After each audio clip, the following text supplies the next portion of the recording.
testing. 1, 2, 3, 4.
Good evening, everybody. This is the Paso City Council meeting for September 17th, 2024. We'll start off with the 5 p.m. roll call. Madam Clerk. Councilmember Bausch. Here. Councilmember Gregory. Here. Councilmember Roden. Here. Councilmember Strong is not present at this moment. He's upstairs. Yeah. And Mayor Hammond. Here. All right, so we have closed session items, 6 items. Legal counsel Elizabeth Hull, can you tell us what we're going to discuss? Sure. So we're going to go into closed session on a variety of items tonight. The first is, conference with legal counsel, anticipated litigation. It's pursuant to Government Code Section 54957, and the claimant is Newton Construction Management. The second item is real property negotiations pursuant to Government Code Section 54956.8, and these are various parcels at the Paso Robles Airport, and it is the agency negotiator is the city manager or designee, and the other negotiating party is Lloyd's Aviation. It is the price and terms for the FBO lease. The next item is public employee labor negotiations. These are side letters with our labor groups regarding current issues. So this is pursuant to Government Code Section 54957.6. The city negotiators are Mr. Hewitt and Mr. Cornell. And the employee organizations are the Unrepresented Management Group, the Unrepresented Part-Time Employees, SEIU, Paso Robles Police Association, and Paso Robles Professional Firefighters.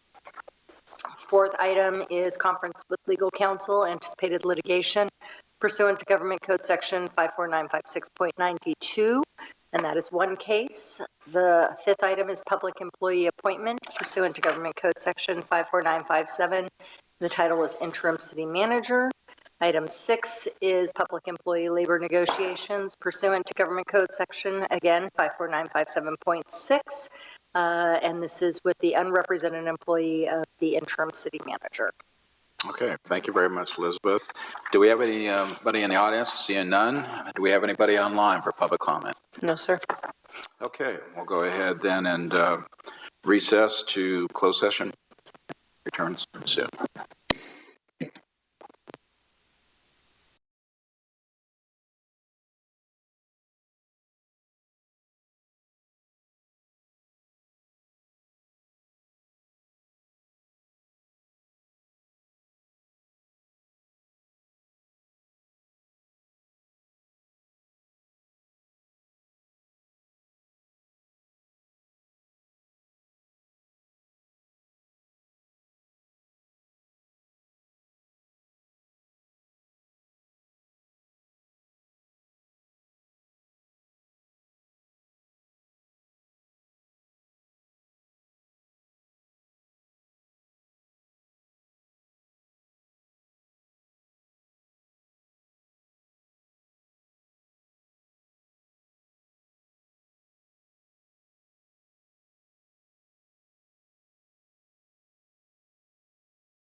Welcome, everybody, to the Paso Robles City Council meeting for Tuesday, September 17th, 2024. We'll begin from reporting out from closed session. And I guess we can start with the Pledge of Allegiance led by Councilman Gregory.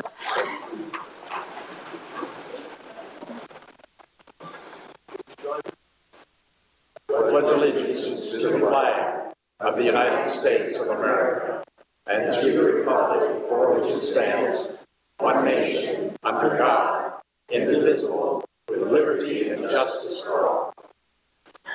And invocation is going to be by Chris Cole. Chris? Let us pray. Heavenly Father God, we praise and thank you for the immeasurable goodness and mercy that you shower upon us each day. We thank you for our elected officials, including our mayor and city council members, and ask that you grant them the wisdom that they need to bring good to all who dwell in our city. We thank you for our city manager and our city staff as they daily seek to serve our community. Please grant them skill, insight, and strength. We thank you for our firefighters, police officers, and other public safety personnel, and ask that you protect them even as they act as our shield from injustice, disaster, and crisis.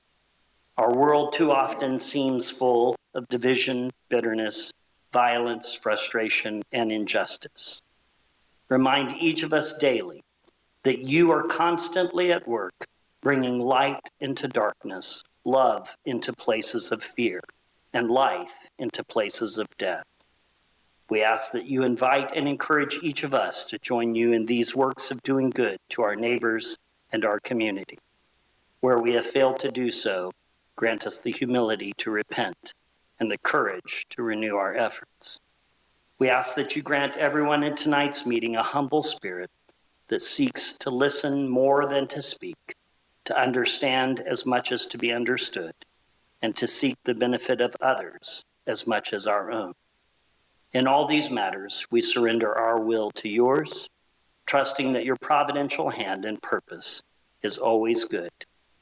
Finally, we thank you for Jesus Christ, your Son, who was crucified to pay for our sins and raised from the grave to bring hope to all mankind. May we all find true peace, healing, and rest in him. Amen. Amen. Thank you, Pastor Cole. Redeemer Baptist Church. Madam Clerk, can you call the roll call, please? Councilmember Bausch, Here. Councilmember Gregory, Here. Councilmember Roden, Here. Councilmember Strong, Here. Mayor Hammond. Here. Start off with staff introductions on my right.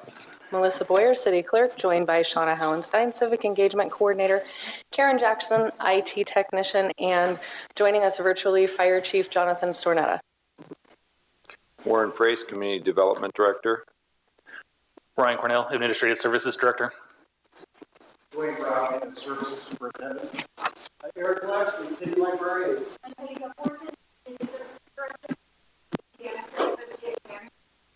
I'll try City Assistant Office.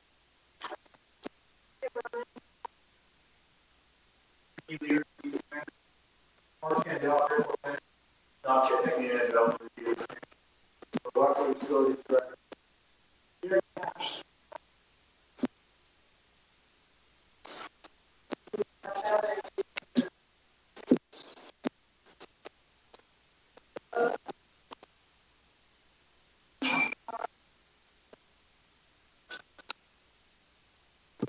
And David Athy, you just came in. Yeah, the city chair. There you go. Yeah, stand up, young man. Go ahead. All right, thank you. Chris Hewitt. Sorry, Heather, go ahead. We got more people popping. Go ahead, Heather, sorry. Nope. Thanks, Heather. Melissa. All right. Chris Hewitt, Assistant City Manager. And Elizabeth Hall, City Attorney. All right, welcome, everyone. All right, report on closed session. Legal counsel, Ms. Hall, can you tell us what we did? We had 6 items. Thank you very much. We did go into closed session on 6 items. We did address all 6 items. The first is conference with legal counsel, anticipated litigation. This is a claim from Newton Construction. There was no reportable action. We went in for real property negotiations regarding various portions of parcels at the Paso Robles Airport. There's no reportable action there. Public employee labor negotiation side letters with a variety of employee organizations, including unrepresented management, unrepresented part-time employees, SEIU, Paso Robles Police Association, and the Paso Robles Professional Firefighters. There is no reportable action there. Conference with legal counsel, anticipated litigation, 1 case, no reportable action, and then public employee appointment and public employee labor negotiations related to an interim city manager position, and there's no reportable action there. Very good. Thank you, Elizabeth. Next, we have presentations. I have 2 that I'm going to be doing, Constitution Week and Hispanic Heritage Month. So first off, can I have Susan Hayward, Lori Mansfield, and Denny Carlson come on up.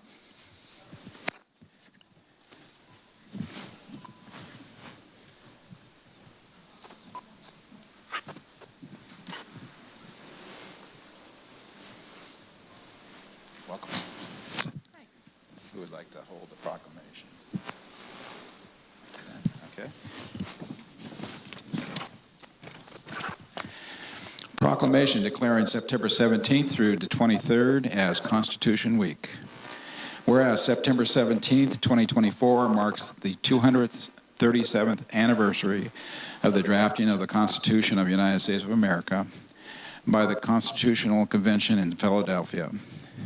Whereas it is fitting and proper to accord official recognition to this magnificent document and to memorialize the anniversary, and to also have patriotic celebrations that commemorate the occasion. Whereas Public Law 915 guarantees the issuing of the proclamation each year by the President of the United States, designated September 17th through the 23rd as Constitution Week. And whereas during the Constitution Week, our nation reflects on the significant and our Constitution that gives and thanks for the blessings of liberty that this document helps to secure. We honor the men and women who supported and defended this document through our history and all times during their lives. Whereas we ask our citizens to reaffirm the ideals the framers of the Constitution had in 1787 by vigilantly protecting the freedoms guaranteed to us through this guardian of our liberties, remembering that lost rights can never be regained.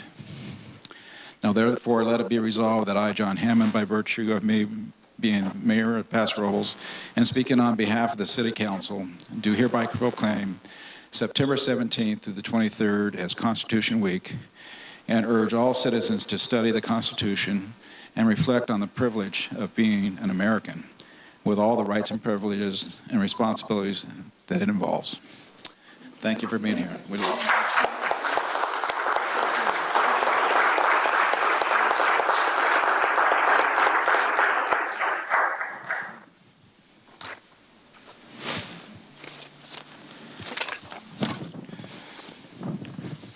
And next we have the proclamation for the Hispanic Heritage Month, and Maria Garcia and Yacinda Echeverria, come on up. Maria, you guys want to hold that? All right. Proclamation declaring September 15th through October 15th Hispanic Heritage Month. Whereas National Hispanic Heritage Month has been celebrated in the United States annually since 1988, with President Reagan expanded the week-long celebration, first established by President Johnson in 1968, to a 30-day period starting September 15th and ending October 15th. Whereas September 15th is significant because of the anniversary of independence of the Latin American countries, Costa Rica, El Salvador, Guatemala, Honduras, and Nicaragua, followed by Mexico on September 16th and Chile on September 18th. Whereas Hispanic residents represent 33% of the population and significantly contribute to the social fabric that makes the city of Paso Robles a vibrant and prosperous community for all.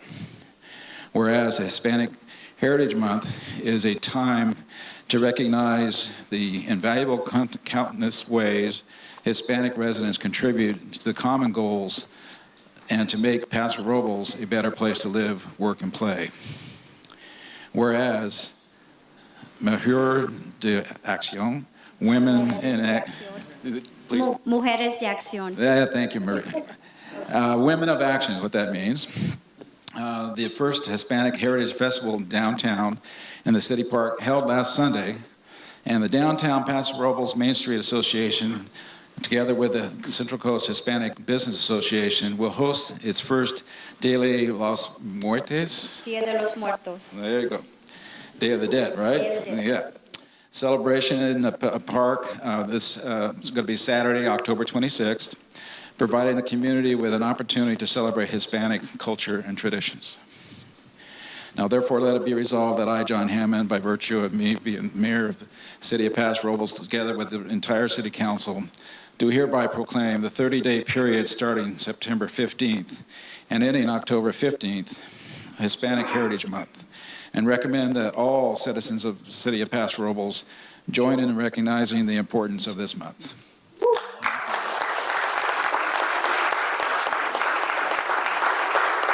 I just want to, this means so much to our Latino community and to all the community of Paso Robles as well, I know, for the county that is watching the city of Paso Robles for leading the way. And I just want to say that we could not have had a successful Hispanic Heritage Festival, and I think it speaks volumes of the consensus that all of you said yes to us. And I just want to acknowledge that you're walking the walk, not just talking the talk, and we're so excited. We had a phenomenal outcome, and I just want to say thank you so much for the dedication of Lavella Walker, Gigi, Frida, Linda, Angelica. I mean, it was just phenomenal to see the support that we were getting, as well as Mujeres de Acción. And I am really taken aback because I grew up here in Paso Robles. I grew up here. Some of you may know me growing up as a kid, a teenager, being a young lady, and now where I'm at today. And I always looked up to people like Maria Garcia, which it gives me a very humbling moment to be standing next to a woman that not only was voted in 30 years after having the first woman serve on city council, but the first Latina to serve on city council as well. So I just want to commend our community for always leading the way and showing the best of what we can be. And I think we're putting so much pride on a county level of Paso Robles City, making it happen. Así es que muchísimas gracias.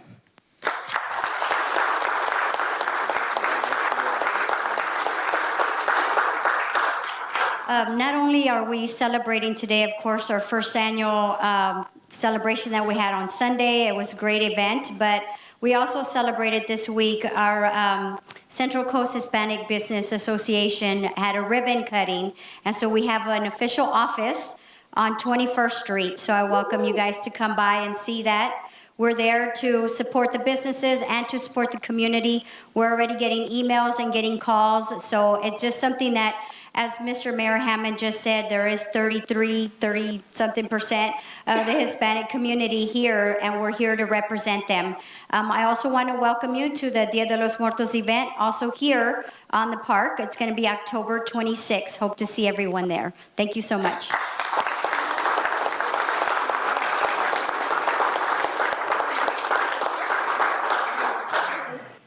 If CA folks are here, please take a picture with Mayor Hammond and team. And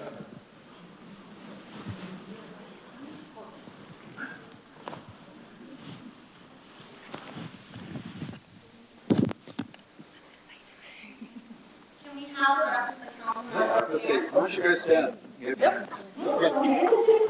Don't walk me crazy. I'm joking.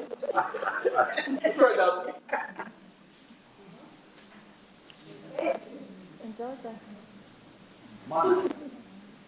Get up, just taking pictures.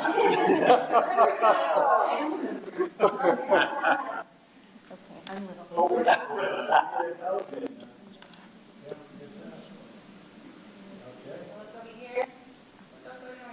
Not so fast. 1, 2, and 3.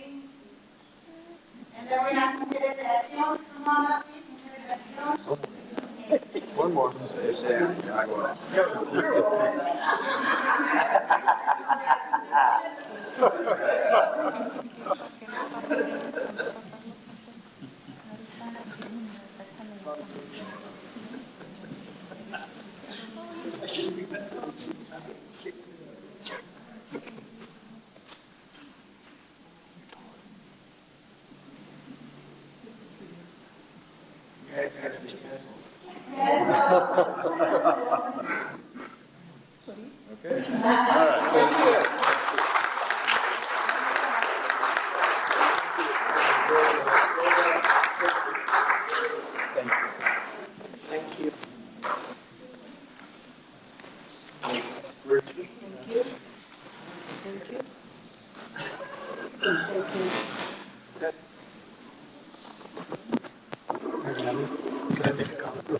Yeah. So before we go to the next item, I want to say a special thanks to 3 people. Maria Garcia for what you're doing with the HBA. Yesenia, amazing event. And I'll say one more thing. Your mother is very nice. And she came up and thanked me after the event for speaking and doing the Pledge of Allegiance. So, Senora, gracias.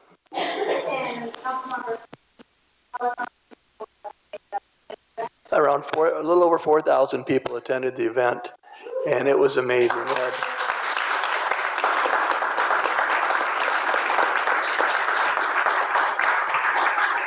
And it was not easy to get food. Boy, everybody's really happy out there having fun. But it was such a wonderful event, and then I just can't say enough about it. So thank you for all your work. First of many. Okay, on to number 3, Community Service Department Summer Service Update. Linda?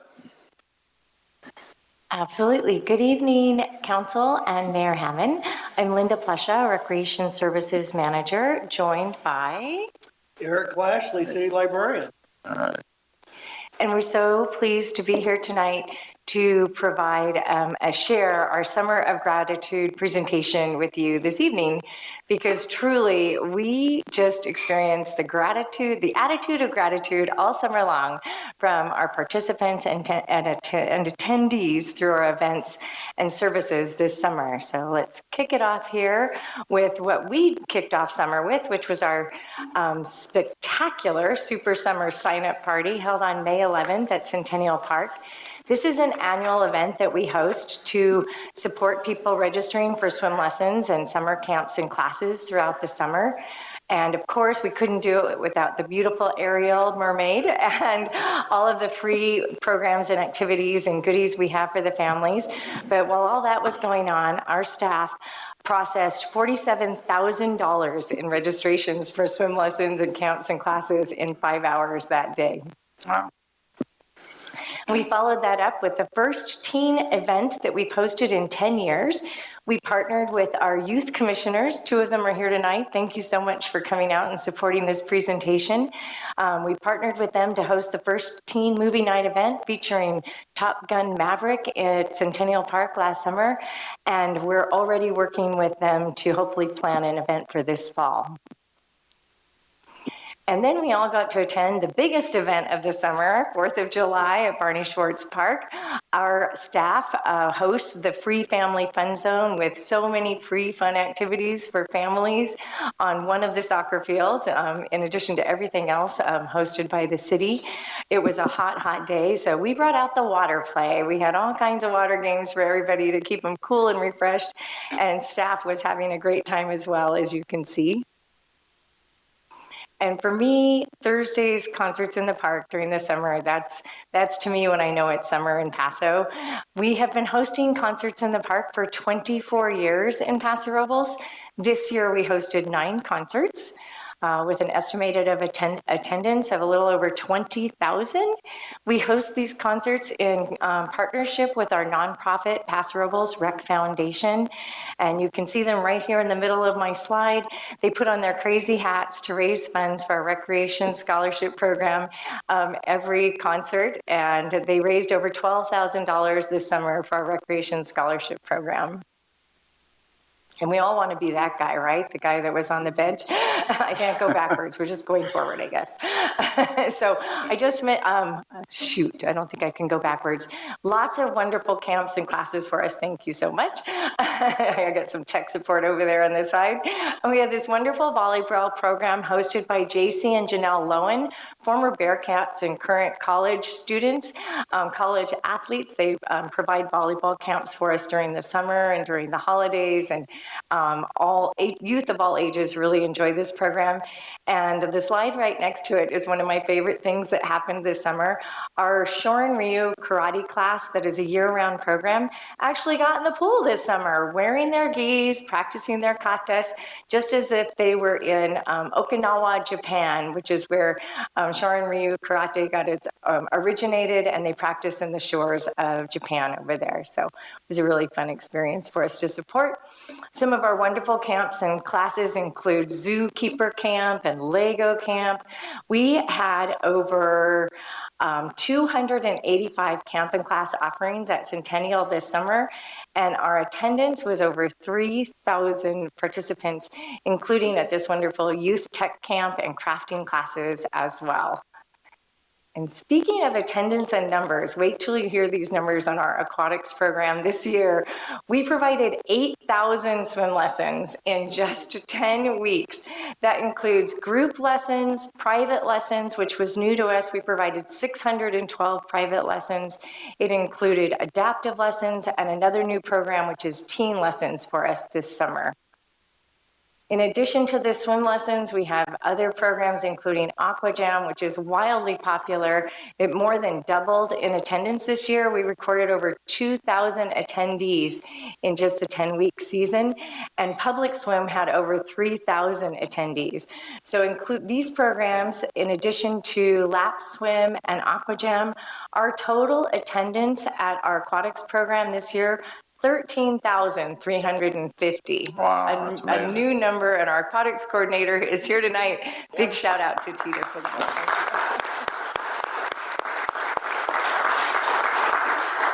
And then finally, and I asked Mujeres de Acción to stay for this slide, we had so much fun participating in Hispanic Heritage Festival on Sunday. We got to partner with our library. You'll hear more about all of the partnering that we did this summer. We had an incredible time offering a story stroll, a pop-up story stroll in cooperation with one of our favorite instructors as well, Vanessa Salas, who's also a local author. And with that, I'm going to turn it over to Eric to share more about our wonderful partnership. Well done. Thank you, Linda, and it was a wonderful treat to really partner with the rec department this summer, so you will see that. As I always say when I start my presentations, libraries are not about books, libraries are about people, and you will see examples of that tonight. It was a summer, again, of gratitude. Library provided lunches at the library at 3 different locations. We did it here at the library, at Centennial Park, and at Oak Park. We did it with a partnership with the Library Foundation, the school district, and Slow Food Bank. We served 23 different sessions of lunch. We served over 1,576 meals. So again, the library was helping with food insecurity this summer. It was amazing. And then the excess food after those programs, they went to ECHO, our friends at ECHO. Slow Food Bank provided a box of cereal to every participant and a bag, a breakfast bag, which had 3 weeks worth of groceries or 3 weeks worth of breakfast foods. The program was for all ages. You did not have to be a child, and we did have lots of adults and seniors that participated in it. Our mobile library, so we have a mobile library with our little SUV. And we did 19 library mobile sites this year, this summer, and we had 1,700 visitors to our mobile library site. And I have really exciting news for you. Today, the foundation put down a deposit on a 350 Ford Transit van, and there will be an item on the agenda coming up, a future agenda, to gift that van to the city. So thank you to the Library Foundation and our friends for providing the funding for our new bookmobile. Oh my gosh. Again, libraries are not about books. Libraries are about people. We had the most exciting teen program that our library has ever had in over 100 years of service. And that was our teen cooking program. We had teen cooking at the Oak Park site on Mondays. We did 8 weeks of cooking classes. We had 20 different recipes that the kids cooked. We had 30-some participants that participated in the program. These teens served 545 meals to their community that they prepared. And 6 of these teens received their food handler's license, which is awesome. Performers, so our traditional summer reading performers, we did double the performers this year. So this year we do performances on Wednesdays. We do them here in this room, and we did them in Oak Park. So we had 7 performers here. We had 7 performers at Oak Park. We had princesses, the princess party here, and there were tears, and I will talk about that. But just to give you the numbers, so going out to Oak Park, we had 518 attendees for our programs at Oak Park. We had 665 attendees for our programs here at the library. 2 of those programs, we maxed out. The programs happened in this room, and we had more people show up than the capacity of this room. So we had tiers of princesses here. Now, again, just to let you know, my goal is to have tears from children. Well, let me back that up. They are crying because they're leaving the library. They don't want to leave the library, and so that's my goal, to have tears. We had alligators here. It was a wonderful summer reading program. And at the end, the finale, we had a pool party with the wonderful staff at the rec center. So thank you, Teeter and Heather and Gigi and all the staff at the rec department and our park ambassadors who would set up for us, and the lifeguards. This was a great team effort. We had a wonderful pool party. We had 265 participants. I think it was 113 degrees that day. We had a great time. I'm so proud of the community services department and how we work together. And again, last but not least, libraries are not about books. Libraries are about people. And that's the end of our presentation. Thank you. Thank you, Eric.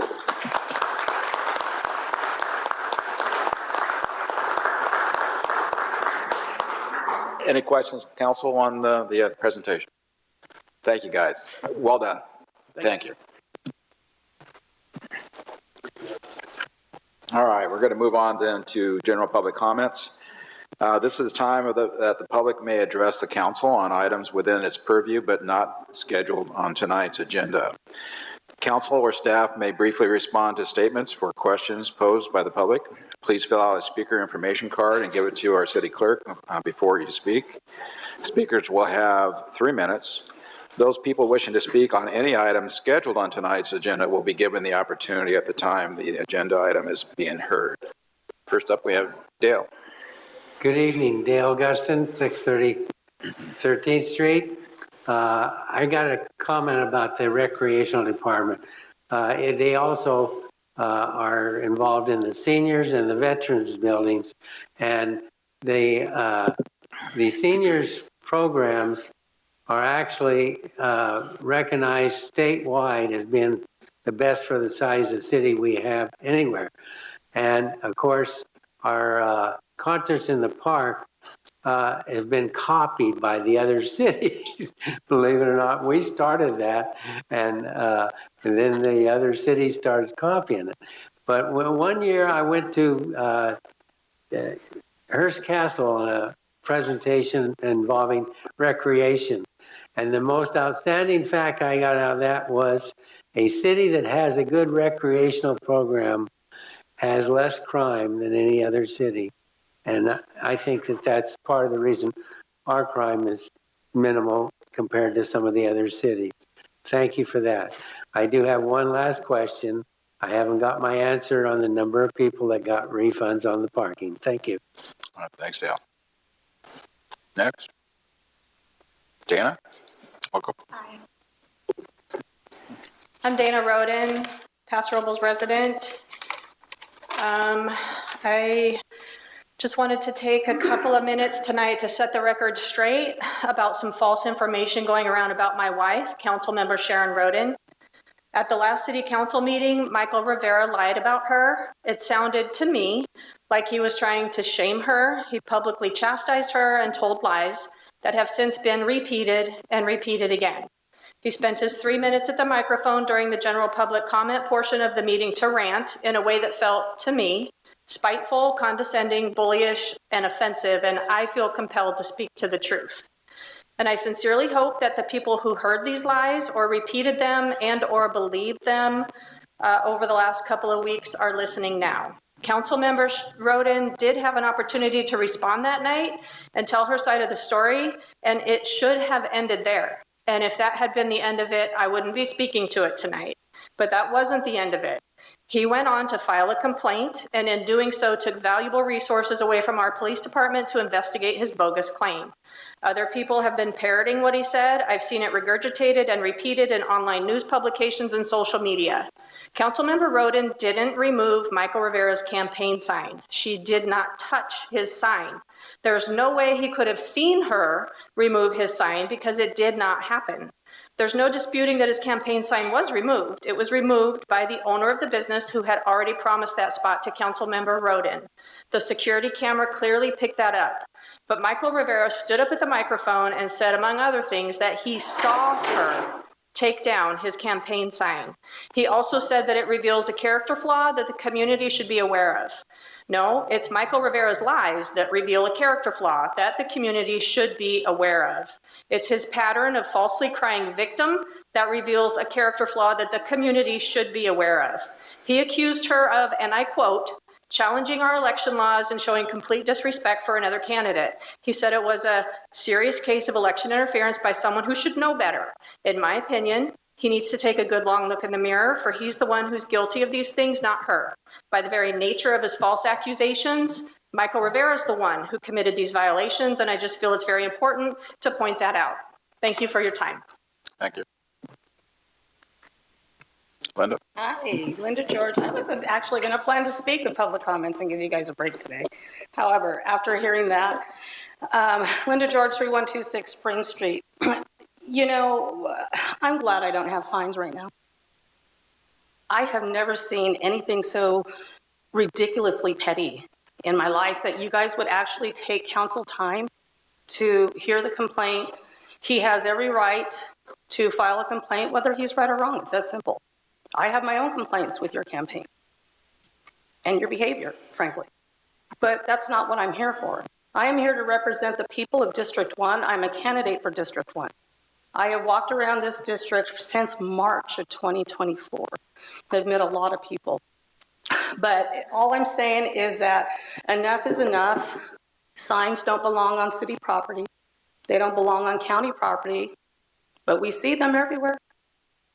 That's Gregory included.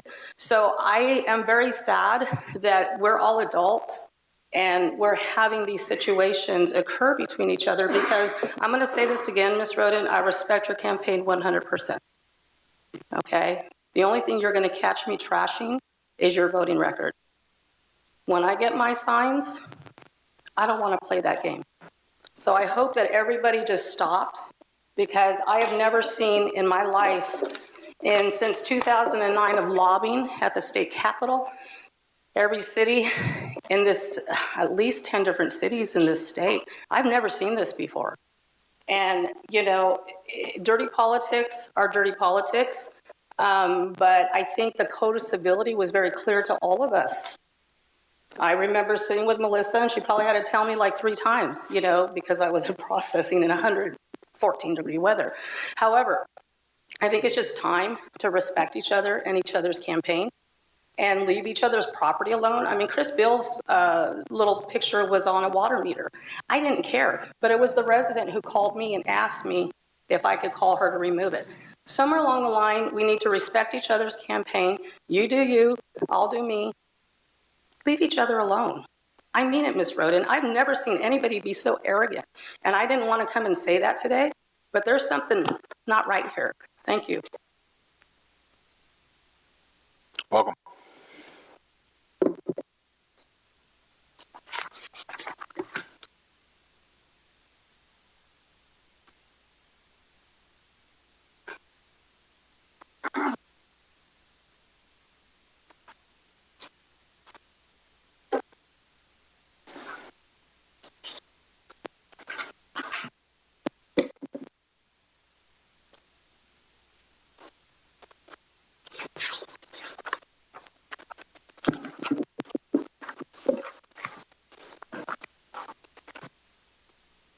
Got 4 items on here. 2 of them might not be city council issues. Please don't skip ahead. I only have 3 minutes. On a different note. David, you want to identify yourself? Dave Nelson, Paso Robles. Resident Academy, I wanted to say a compliment about the Resident Academy, which is, maybe you guys can correct me, a class for, I think, 7 weeks from 6 to 8 on Wednesday nights. Been for the past 5 weeks with 14 other people. It's been amazing. There's a few weeks left. I've learned an enormous amount about the city and the enormous amount of things that are done there by the city, city hall, water, parks, library, streets, airport. A lot of things. We've learned a lot of things, asked a lot of questions, and I totally endorse it and recommend it to anybody who wants to know anything more. Unfortunately, it might be a year until you can get in, but if you see it come up, I recommend it. I want to thank Shauna, Chris, and all the city managers and staff that have come to spend their own time, I think, on Wednesday nights talking to us and answering all of our crazy questions. It's been great. So thanks to all of them. Back to this issue, I didn't really hear all the previous comments, but it sounded like it was this topic. So let me see if I can present it in a different way. There's some campaign signs attached to a fence at 4th and Pine. I think it's county or city property. So I'm bringing it up here as a reminder to all the candidates to know the rules in this binder. Lists in our office, carefully prepared for you, that your team and you should know so that you don't violate them. And whoever's signs might be there, you should check them. I'd recommend to all the candidates to check all of your signs, please.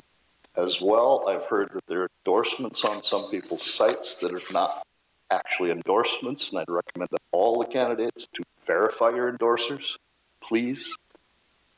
Okay, that's the second one. Side 2, employee parking. We talked about this 2 weeks ago. I gave you and if you'll indulge me a little more time. I don't know if these are issues that need city council, but I've brought them here in case. It might just be that city manager needs to respond to them. Let me shorten this. You can read the details. I'm offering to help the city do the research with the business owners and employees and bring the results back regarding employee lots and short-term parking, if it can help make this faster. So I'm asking city manager, or if needed, council, for permission to do that.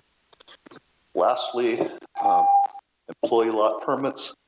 If I heard correctly from Chief Nord, I think he's not here tonight, he turned off the employee permit site because he didn't know what was happening. I'd like to request that that site be turned back on with monthly permits. I think the only people parking in employee lots now are the annual permits that are still valid.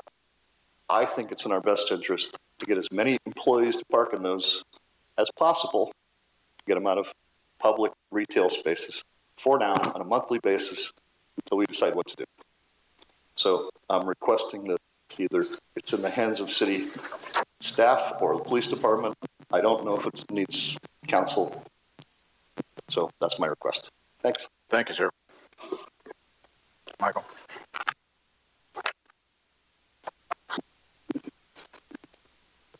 Michael Rivera, since my name was evoked, I thought I might make a couple of comments, which I think is sad. Calcoast News did a good article on this whole fiasco. I would ask the public to read that article. It outlines what happened pretty closely. Nobody asked my wife, who was driving by at the same time we were together, headed back home after a luncheon. But you know what's really sad? We signed a document of civility. I called Miss Rhodes. She never returned my call. Before any of this happened, I just wanted to call her and ask her what occurred. She didn't have the respect to call me back because there is no respect apparently there as far as Ms. Roden goes. For me personally, I don't know why it's personal. I've never talked to the woman before, never spoken to her. She's never addressed me in any way, shape, or form. I think that's pretty disrespectful and uncivil, but that's just me. Now, as far as the whole incident goes, I let it go. I forgot about it. But I would like all the people to understand one thing. My sign is still there. Mr. Gregory's and Mrs. Roden's signs are not. And you can take that for what it's worth. Because I know the owner of that business, very nice lady, known her for a while, not well. But I don't do anything without permission. And I try to be as civil with everybody as possible. Disrespect amongst people is uncivil. But goes to show the character of some people. And as you vote in this next election, I certainly hope that the public will look closely, both at the Calcoast News article and at the character and the civility of those who are running for office. We had a long meeting with the Tribune today, which we aired our positions. It was great. Mr. Gregory was there, did a good job. Ms. Roden was there. But I'll leave it at that. Thank you. Thank you, Michael. Anyone else? Mayor Hammond, we do have a caller online. Okay, let's go ahead and get the online. Oh, we got one more. Okay, I didn't see it. Hi, my name is Mike Stenstrom. I'm new to the area. I came in 2019, so I'm new to the area. I really should just be quiet, but since I'm here, I'll say what I've observed. And I'm titling this Reminders. The reminder is we have a very important election coming up. I'm concerned about it. There's a lot of issues that are very important. Understanding climate change, whether it does or does not exist. I've been studying that. And also a reminder that the strategic oil reserve is down to 45%. It's kind of low. In my opinion, that thing should be filled up. We need that, especially with several wars going on in other countries. In 2020, Trump filled it up, but since then it's down. Also, I wanted to say, with your parking program, I'm glad that you scrapped it and now we can park wherever we want. I like that better. And I'm looking forward to the bike path in the future being built on North River Road. And that's pretty much it. Thanks. Thank you, sir. Anyone else in the room? Yep. Yep. Welcome. Thomas Robbins, 433 Kenton Court. So this is a little off topic. So it's about hoping to get a common sense modification to the home occupation permit. It's on tonight's agenda. So that's on tonight's agenda, so we need you to speak to that. We'll call you back up. Yeah, yeah, yeah. I didn't know it was on. Yep, it's coming. Anyone else in the room? Just myself. Oh, wait.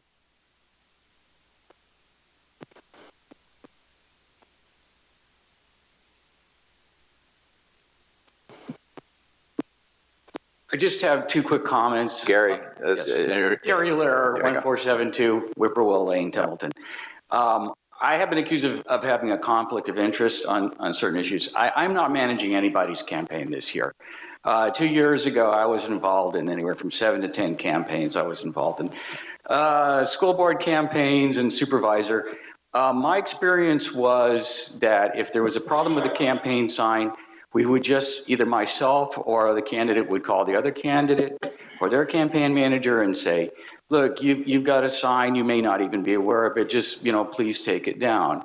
And that was it. The candidates were able to talk to each other. It was very civil. It's really kind of crazy to me that it's escalated to this point. I just want to, share my experience. When people didn't remove their signs, which happened in Templeton, we just appealed to the authorities, and one day, whoever is in charge of removing illegal campaign signs came through and removed every single one. We have issues, personally, we've got really important things on our plate. And, and I think that the candidates are agreed. We want to stick to the important issues. And these things are, they really won't matter when it comes down to it. This is going to be an issue-based thing, and people either want to vote one way or another based on what they see happening in Paso. So I just want to say, based on my experience as a campaign manager, just remember, to treat each other with respect. If you get a call from a candidate or a campaign manager, return that, or if you don't want to talk to that person, have a representative. But that's my experience. We were very civil about it 2 years ago when I was managing several candidates. Thank you. Good. No, won't do that. Okay, anybody in the room beyond the last Gary? Okay. Councilman Gregory. Yeah, just a quick comment. I am treating all the candidates with respect, and I, like Michael Rivera, asked the owners of the properties to put my signs up. For the record, David, that property, the fence is owned by a private party. He happens to lease to the city and the county on 4th and Pine, just so you know. So I just want to let you know, and I totally respect people's property, and I don't want to ever put a sign in the wrong place or in front of Mr. Rivera's sign. So, thank you. All right. Melissa, we have anybody online? We do. Jan Albin. Okay. Jan, can you hear us? I can. And you me? Yes, ma'am. Go ahead. Okay. Thank you. Jan Albin, and I'm a resident of Coil Run. I'm here tonight to ask a couple of questions about the press release that came out today regarding the holiday season Paso Lights campaign. And I'm a little bit puzzled by it because I thought, and please correct me if I'm wrong, but I thought we had a budget item that we renewed the contract for 2 years to the LA Lighting Company or whoever it was to come in and do those Christmas lights. So if we're talking about something different, please let me know. But if it's the same thing, please clarify for me. If we had to put that in the budget and approve that in the budget, I'd like to know that. So then my question is, however, the comment that's made here by our Assistant City Manager, Chris Hewitt, says residents, many of them, reached out and asked how they could donate to the holiday lighting so the tradition could continue year after year. So that goes back to the question of, I thought we had approved that. But one of the other comments, it says, now everyone has an opportunity to be a part of the magic. Well, doesn't that sort of somewhat suggest that if you're not a donor, you're not part of the magic? So I don't really like that term. I think that is not an effective way to put it out there to the public. More importantly, though, it talks about how you can donate to this. And you can donate in any amount, and that's fine. And then there are sponsorships of $500 or more to make a significant impact. Your family or business name prominently listed on our website.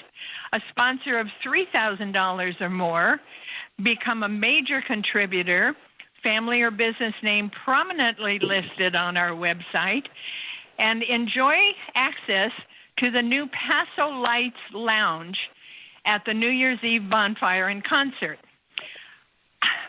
My problem with that is that isn't this the type of dollar amount donation recognition just one more way to point out the haves and have-nots in our community? And don't we have enough of that already?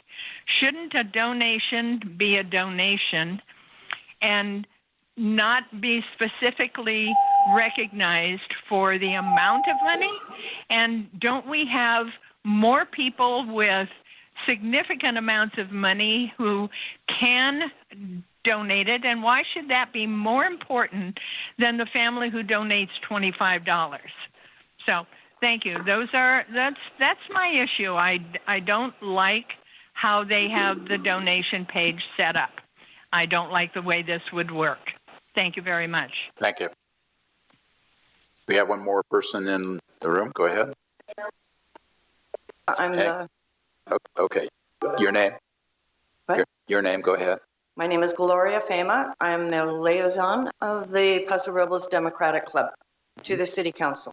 Okay. That's why you see me a lot here. Okay, I just want to announce, since everybody was talking about the election, we are having a candidate forum tomorrow night at our general meeting in Centennial Park at 6:30. Everyone is invited to come. Great, thank you. All right, maybe we can get Frida to explain. I actually printed this myself when I saw that the Paso Robles residents invited to help brighten the holiday season with Paso Lights campaign. Can you explain a little bit? It sounds like it's a lot working like the concerts in the park. Absolutely, you're correct. And July 4th, the City Council authorized a contract with LA Christmas light installers for a specific amount of money. And yes, that is in the budget. This gives the opportunity for residents to contribute to the light, and any money saved will go back into the general fund for, as savings. So the typical tiers in the sponsorship program are very common in sponsorship programs. We value everyone that contributes to the effort. All events are free. The park is free. New Year's Eve is free. So we had received many requests last year during the holiday light programs. How can I contribute to this? This is fantastic. And we were responding to that request. Yeah, I agree. I had so many people, it was over the top last year, and they asked, how can we help? And that's the program that you put together, Frida. So well done. Thank you. Thank you. Okay. At that point, I think we're finished with anybody online. Good. Okay, we'll go ahead and close public comment and move on to agenda items to be deferred. Mr. Hewitt. Mayor, I have no items for deferral on the consent calendar this evening. Okay. So we move on then to the overview of items on the consent calendar. Mr. Hewitt. Thank you, Mayor. We have 9 items on the consent calendar this evening. The first is the approval of the minutes of your September 3rd City Council meeting. The next item is the receipt of advisory body minutes. It looks like we have 3 advisory bodies that met. The Youth Commission, Senior Citizens Advisory Committee, and the Parks and Recreation Advisory Committee. So those minutes are there for your receipt. Item number 3 is an item that appeared on your last agenda. This is the second part to a 2-part series to amend the conflict of interest code that's required by state law. And this is a regular update that we have to do. There are minor changes to this update proposed. Item number 4 is the designation of voting delegates and alternates for the League of California Cities annual conference that's coming up in about a month. And we did include this year a staff recommended city position on a resolution that the league has proposed that the General Assembly, which is members, are going to consider during the annual conference. And so that is in your packet for review. Happy to dive in to that if needed. We are recommending that the primary voting delegate be Councilmember Strong, with the alternate being Councilmember Roden. They are the only two that we believe are attending from the council this year for that conference. Item number 5 is the receipt of the warrant register. So since our last meeting, there have been 2 check runs that the city has made, totaling about $1.89 million. Out of those checks, there were 4 that exceeded $100,000, and I'll cover those briefly. The first is a payment to Best and Krieger for June 24 attorney's fees in the amount of $100,331.66. Should note here that a portion of those are pass through essentially for development related projects that are billed back to the developer. So this is the amount paid to BBK. There is an amount that you don't see here that's reimbursed back to the city. The second item is to Badger Meter. This is for meter lids related to our automatic water meter project in the amount of $233,570.01.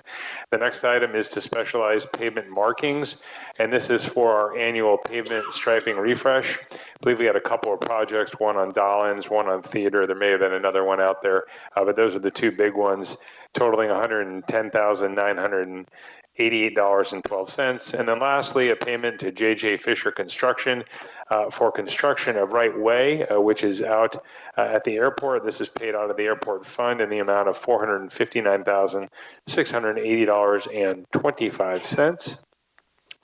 Moving on to number 6, this is the affirmation of the Community Services Department Advisory Body Liaison appointments to the State of California's Parks Statewide Comprehensive Outdoor Recreation Plan Focus Group. And essentially this is assigning 2 of our advisory body members to a focus group. The state's coming in to do some work on their planning efforts on state parks, and they have picked Paso Robles as one of those sites to do some focus groups, and we wanted to make sure we had proper representation from the advisory body to be there and represent that group. Item number 7 is approval of a compact track loader for the water division. Item number 8 is the granting. This is actually a granting of an easement for the electrical line use of PG&E, and this is related to the large reconductoring work that they're doing in the city. We worded this in the recommendation incorrectly, so it should be that we are granting the easement, not accepting the easement. I want to make that clear for the record on that item. And then number 9 is the approval of a purchase of right-of-way easement. This is at the corner of Niblick and South River Road. If you're going down South River Road, going to make a right on Niblick, the ARCO station there. This is a purchase of an easement to construct a dedicated right-hand turn lane, and this is required through a development as part of a mitigation for development that's occurring on the east side of town. So the city has negotiated the purchase of the easement that's required for this right-hand turn lane to be constructed. The city is going to be reimbursed the full cost of this item. So this is essentially a pass-through. And that concludes the consent calendar. Happy to answer any questions. Okay, Chris, thank you. I'm going to go ahead then and state that the items on the consent calendar are considered routine and do not normally require separate discussion. However, if any member of the council or the public has a specific question or wants a clarification on the item, we can address that now. And any council member or public wishes to have a full discussion on the item, we will pull it and move it to the end of our discussion items list tonight. So I'll start off with first asking any council, anybody have any questions on any items? Chris Bausch. Thank you, Mr. Mayor. I'd like to just try to figure out if we could bring back on item number 9, Mr. Hewitt, approving a right-of-way to make a dedicated right-hand turn. That'll have some cost down the road for increased signalization. I'm assuming it's going to be incumbent on the developer, but if we could have a discussion on that somewhere in the future, I'd appreciate that. Thank you. Anyone else? Anything wishing to be pulled for discussion other than questions? Okay, we'll go ahead and go to the public. Anybody have any questions on any items? Dale Augustine, just a comment. It's not to our advantage to ever let Bruce Gibson get in control of that water district. We should retain that. Okay. Anyone else? Okay, we'll bring it back to council then for discussion and or direction. Items 1 through 9. Discussion? I'll go ahead and make a motion. Pro Tem Gregory, go ahead. I move that we approve the consent agenda items 1 through 9. Second. Okay, motion by Pro Tem Gregory, second by Councilman Strong. Any discussion? With one little bit of amendment that it comes back for discussion on item 9 at the time they do the work. It doesn't need it. Okay, all right. Thank you. That's just future that they want to talk about. And then I think, Chris, you did have already looked to me like you had changed the verbiage on 8, saying that it is a grant. That's what I read anyway. Granting of an easement. Yes, thank you, Mayor. On number 8, the recommendation and the associated document should be reflective of that. We want to approve the resolution dedicating a grant of easement. Dedicating a grant. With that? So I agree with that amendment. Same here. Okay. All right. Any further questions? We'll go ahead and call for the question, Melissa. Councilmember Gregory? Aye. Councilmember Strong? Aye. Councilmember Bausch? Aye. Councilmember Roden? Aye. Mayor Hammond? Aye. Motion passes unanimously. Very good. Moving on to public hearings. We'll open the public hearings, and item 1 tonight is tentative map planning area 9 for the Olson Ranch Tract 3149. And Warren, do you have that? Yeah, this item is not ready for hearing tonight, so we're recommending the council open the item and then continue at date certain to October 1st, 2024 agenda. Okay, so we need to go ahead and then open it and then continue. Anybody? Let me go back to the public here. Anybody having questions on the public on this item at this point in time? Okay, bring it back to council for direction. So you need to move this to a future meeting? Yeah, he wants to go ahead and make it, open it and then continue. Go ahead. Go ahead, Mike. Michael, go ahead. I like Warren's explanation, but it's not quite explanative enough to the public why it's being delayed, deferred, the discussion, and what complications have, been brought forth that causes us to want to delay this. I imagine people developing Chandler Ranch want to probably move this along, but I don't know. So I'm a little bit confused. The public probably is. We can get an answer for you. Warren, you want to go ahead and address that? Yeah, this is an amendment to one of the sub-phases of the Olson Ranch, planning area number 9. The applicant, STG Development, did not complete the application in time for the agenda. We had already pre-noticed it because it required basically a 2-week notice. We do believe they'll be ready by October 1st with a complete application. Very good. Okay. So the action tonight is to open the public hearing, and we're going to continue to a date certain, October 1, correct? So moved. Second. Okay, motion by Strong, second by Gregory. Any discussion? And call for the question. Councilmember Strong? Aye. Councilmember Gregory? Aye. Councilmember Bausch? Aye. Councilmember Roden? Aye. Mayor Hammond? Aye. Motion passes unanimously. Second public hearing tonight is the rezone 2302 comprehensive zoning code update. And Darcy has that, or Warren, will you have that? Yeah, give me a moment to bring up the staff report. I'll introduce this item here.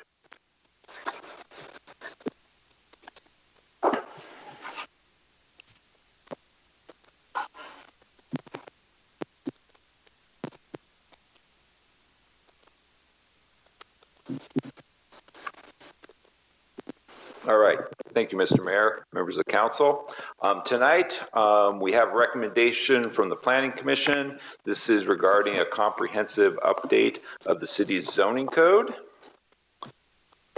So just a little bit of background on this. The majority of this was funded by a state grant. It was called a REAP grant, which was to improve basically local planning processes and documents to encourage additional housing development.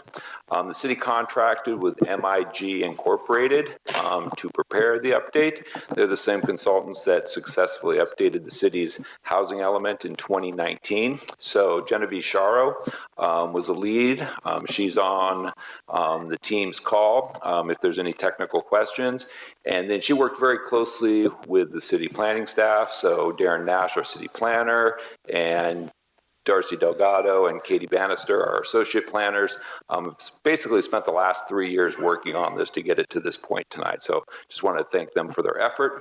As I mentioned, this is grant funded. We do have a deadline from the state to complete the adoption process by the end of this calendar year. So we'll talk about, just as a kind of summary of the points we'll make on this kind of a lengthy item. We'll look at the project objectives. We'll talk a little bit about the update process. Talk about the changes to the different articles in the zoning code, what's new. And then there's some other sections of the municipal code that need to be updated for consistency. And then we'll turn it over for public comment. So let's just start with what is the zoning code. So the zoning code is known as Title 24. It's part of the Paso Robles Municipal Code. It is a law. Basically, its purpose is to implement the city's general plan, and there's a requirement that the zoning code be consistent with the general plan. What zoning does is basically it defines how property can be used within the city by zone. So like a good example is whether a piece of property is residential, commercial, or industrial. That is basically its zoning. And then once you've established a zone on a property, it also sets the development standards. So how tall a building can be, how many parking spaces it needs, how far it has to be set back from the street. These are all code requirements that come from the zoning ordinance. And then it also establishes the permitting process. So for different types of development, there's different processes, whether they go to the planning commission or whether they just require a staff level building permit, and everything in between is all governed by the zoning code. So in terms of what we were trying to accomplish with the zoning code, one thing to keep in mind is the majority of your current zoning ordinance was adopted between 1980 and the 1990s. So it's fairly dated at this point. The city actually hired a consultant and started an update process in 2000 based on the fact that it was out of date in the year 2000. That update process was never completed. So we are now 24 years later, and we're finally now to a point where we're updating the code. So the goals were to make the document more intuitive, more user-friendly, more compact, make sure it was internally consistent with itself, other code sections, and the general plan. Make sure it reflected modern, flexible land use regulations. The whole approach to land use and zoning's changed significantly since the 1980s. We also wanted to make sure it allowed for the streamlined review and permitting of projects. Wanted to include more tables and graphics to help explain concepts. And then we want to make sure it was also up to date with current laws, especially state laws. The state has added a lot of new mandates recently that relate to zoning and housing. So the process started in 2021, about 3 years ago. So this was a 3-year public process, included 12 different meetings between both the Housing Constraints Committee and the Planning Commission, plus tonight's meeting is another public hearing. So one of the key ideas was to reorganize how the code is written to make it more user-friendly, also make it work better online. So I'll just point out here on the side, this is the current structure of the code if you go online to look at it. you'll notice that there's 2 Article 1s, there's 2 Article 2s, plus an Article 2A, and then you jump back to an Article 3, and then there's another Article 3, and then there's 2 Article 5s. So this is just honestly a mess, and it makes it very, very difficult to find anything in the code. So that's one of the main objectives, is just to reorganize all these pieces into a hierarchy that makes sense. So this is the new hierarchy. There'll be 9 articles that start with the very general and then work their way down into the more specific regulations. It's designed so it'll work as a PDF, so it's searchable, and also work well online. Okay, so based on those 9 articles, we'll go through each one of the articles and kind of hit the highlights. So as I mentioned, this has had 12 different hearings. It started at the Housing Constraints Committee and then went on to the Planning Commission. So those committees spent a lot of time working through these sections in multiple meetings. So we're not going to hit everything, but we will hit the highlights of what their recommendations are. So this is the organization of Article 1. This is basically kind of the high-level overview of what the zoning code is, how the districts are established. One key thing that has been added is the special plan developments. There have been a new section that's added. That basically updates a previous code section that we had called special condition overlays. So it's still the same rules. We've just renamed it now to special plan developments. We use the term plan development quite a bit in the zoning code. It was confusing and conflicting. So now the special condition overlays, which really are plan developments, historically are known as SPDs, or special plan developments. These are legislative approvals that require council approval. This is what would be applied to a big project like, say, the boys' school rezone. It's also the process we've used on the Gateway annexation, the big resort project. So that's the type of project that would be used. Something just below a specific plan, but more than just kind of your standard development plan. So that's one of the major changes in Article 1. The other one is we have 2 old special condition overlays, overlay D and E, that no longer are necessary. So we're recommending removing those. Overlay D was at the Food for Less Center, basically prevented a movie theater from being built there that would conflict with the downtown. We have a grocery store there now, so that's not a concern. So it makes sense to remove that. Then condition area E is approved for a apartment complex. Originally, this was a commercial site as well that could conflict with the downtown. So based on that, staff's recommendation is to remove both of those overlays. All right, moving on. Article 2, this is code administration and permitting. This is basically laying out how the permit and development process is laid out. One of the biggest changes is to the development review section, and this was really a reorganization of our existing process that was just very confusing the way it was currently written. And then also we made some changes to the home occupation permits. I'll go over those real quick. So we've clarified what the review authority is for development processes, and review authority would be who makes the final decision, from staff to the design review committee, to planning commission, to city council. We wanted to clarify all that. Clarify when we're doing a development plan, what that process and requirements are for the planning commission. When it's a site plan review, what are the requirements for the development and review committee? And then when it's a staff level plot plan review, also clarify those rules. Oak tree removals, we've revised that so that not all decisions have to go to the city council. I'll talk about what those different levels are in a moment. So one of the things we did was add a number of tables to help to clarify what processes are. So this table is very handy. This is the review authority. So this basically outlines what the process is for any kind of land use action you can take. So at the very highest level, you have your legislative actions. These are like general plan amendments, zoning amendments. These are city council decisions, but then it lays out what the role of staff, the development review committee, and the planning commission is. This isn't something that's currently in the code, so it was very difficult to explain to the public and for everyone to understand their role in these processes. And then as we move down to the quasi-judicial and administrative actions, these are more at the Planning Commission and staff levels. This basically kind of shows where those decisions are made.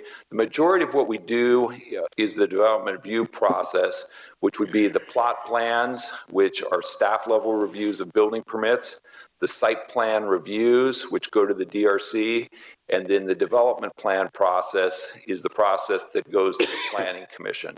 So this lays out kind of how that works. We've also added the ability for the Planning Commission and the DRC to make modifications to site plans. Right now, they're not fully authorized to do that. So we've laid out in the table exactly the types of modifications they can make, short of having to go through a variance or go to the council for special legislation. So that will simplify and speed up a lot of the processes we have moving projects through the permitting process.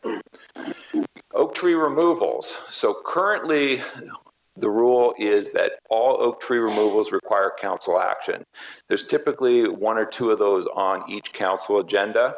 That takes up a lot of time and isn't probably the best use of the council's resources. So the direction we got was to look at pushing some of those decisions down to lower bodies.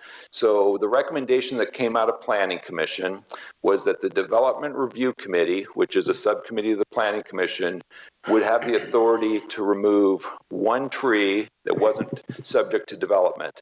We'll get trees that are in decline, that might be, cracking a patio or something, and those are on your agenda right now. It made sense probably just to let the DRC make those decisions. That decision then could be appealed up to the Planning Commission or City Council. So ultimately, the City Council still has final authority on all these decisions. If the trees are related to development, the recommendation is that the Planning Commission would be authorized to remove up to 9 trees, which is appealable to the council. And then any project involving 10 or more tree removals would automatically go to the City Council.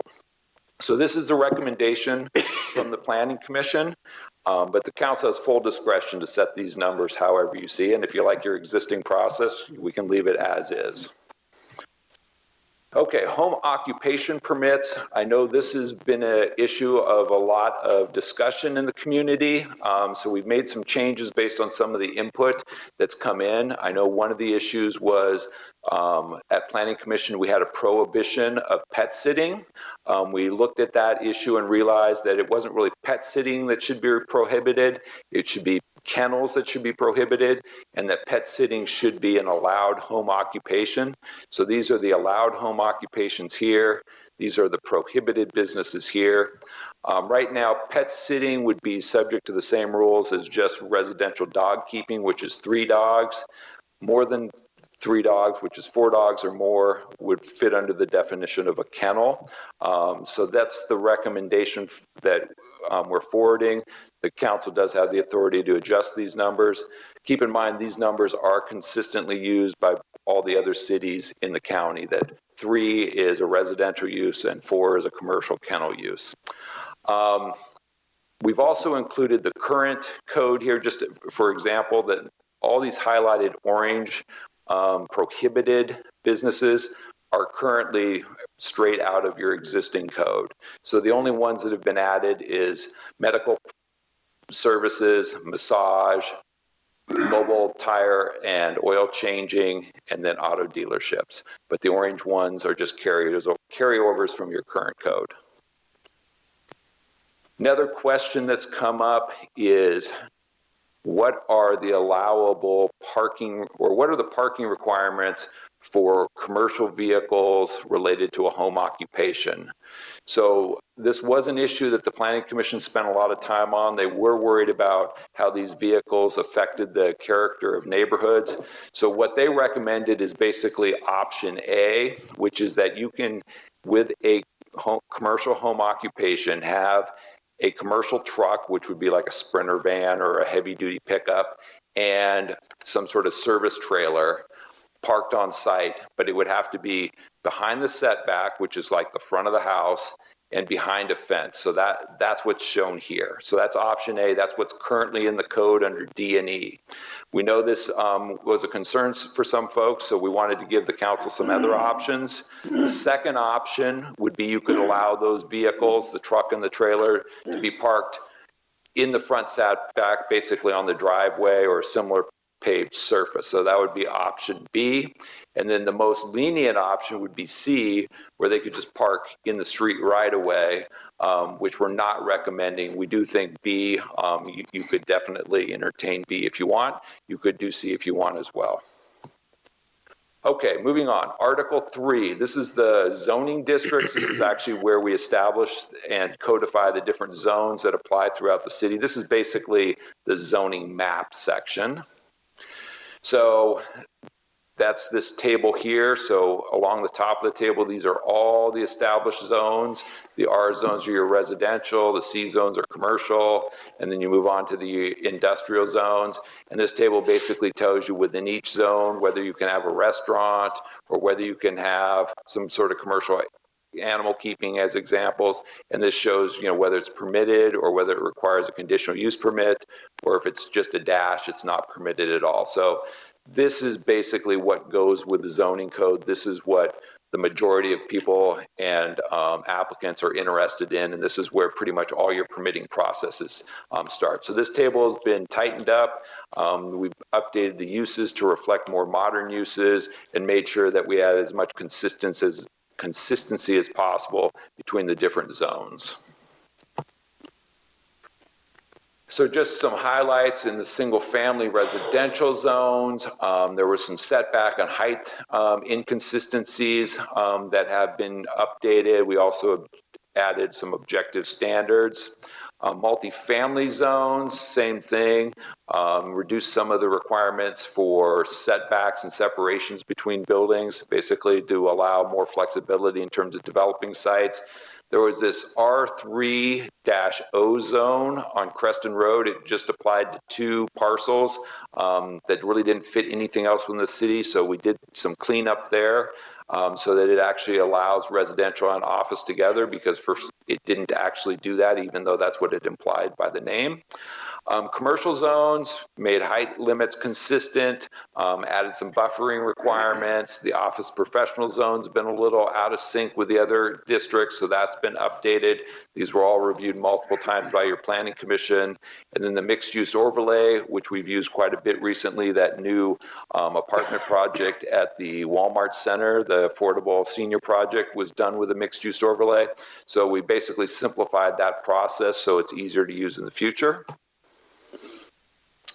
Single-family residential regulations, all these uses or all these requirements for lot sizes based on slopes, setbacks, that sort of thing was spread throughout the code in multiple sections. So we've consolidated all that into a single table. As we were doing that, we realized we had one zone that had never actually been codified for setbacks and lot sizes. It's the RS zone. There's a couple parcels on the west side with that zoning.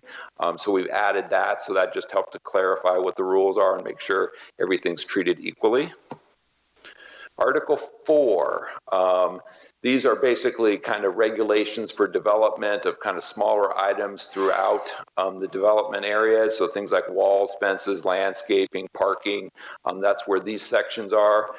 Most of these sections did not have significant changes. The biggest change is the objective design standards. So in terms of what the changes were, we did clean up some of the rules for how things are measured, so it's as consistent as possible. Landscaping, there wasn't actually clear whether landscaping required live plants or not, so we made that change. Mechanical and equipment screening, this is like things on roofs. We clarified some of those sections, updated some of the parking calculations. This is a new section, objective design standards. This is a state requirement, basically to simplify and streamline the multifamily development process. So you need those to comply with state law. That section is now included. And then we updated the signs section, basically updated sections in terms of how you measure signs, that sort of thing, to improve that process. So the objective design standards are actually like design guidelines. They have a lot of graphics in them. We worked with the city of Atascadero to have basically very similar objective design standards. So if you're doing development anywhere in the North County, the rules will be fairly similar. It's to, like I said, streamline the multi-family approval process. It's graphically based, so hopefully it's as user-friendly as possible. We did work with local architects and builders to review these code sections just to make sure they actually made sense when they were applied to real-world projects. Article 5 is special regulations. The big changes, we made some changes to accessory dwelling units, then we added a new section for urban dwelling units. This also includes sections like short-term rentals. There are no changes to that section whatsoever. But with accessory dwelling units, we reduced the front setbacks and changed some of the separation requirements between ADUs and the primary structure of the main house. And then the urban dwelling units, this is basically something that came out of recent state law, SB 9. These are very similar to ADUs, but they're a little different because they occur on an SB 9 subdivision. So we added standards basically to clarify how those developments would work in town. Article 6, this is specific land use standards for very unique situations. So things like that include animal keeping. So we made beekeeping's been prohibited in Paso Robles for decades. The recommendation was to make beekeeping allowed use in some cases. Retail and professional services, we've kind of cleaned up some of the restricted uses like basically cigarette stores, massage parlors, that sort of thing, just to have a cleaner process there. We added a section on food trucks. We'll talk about that in a minute. Some changes to self-storage or mini storage units, outdoor storage, and then mobile home parks was consolidated in this section as well. In terms of food trucks, we didn't have any rules on food trucks that were very easy to enforce. Food trucks obviously are becoming more popular throughout the community. So we wanted to come up with a process that better kind of reflected that. So there's basically 4 levels to food truck approvals now. So if a food truck was just to be on a site for 7 days or less, it doesn't require any permitting. So if somebody's having like a grand opening, they have a food truck there for a day or two, no permits. Now, and food trucks, these rules only apply to food trucks on private commercial property. So you can't do it in residential areas. It doesn't include public streets. So public streets aren't subject to zoning. Those are subject to the street and highway section codes. So those are basically vending vehicles. The only, like an ice cream truck, that it can stop momentarily, vend food, and move on. But you can't park a food truck in the public right away unless it's part of a special event. So if there's an event that the city's hosting in the park, they can make allowances for a special event that included food trucks that could be parked either in the park or on the streets. So that would be the one exception to that rule. So then if you're on a commercial lot and you wanted a food truck there for 7 days or more, but less than 1 year total, there's a staff level temporary use permit process that would be required for those. If that truck was going to be more or less permanent there, which is more than a year, then it requires design review committee to approve a site plan review. If it ends up being more than 1 truck, basically 2 trucks on a single lot, we're going to call that a food truck court. Food truck courts are going to be discretionary decisions. They require a public hearing and a conditional use permit from the Planning Commission.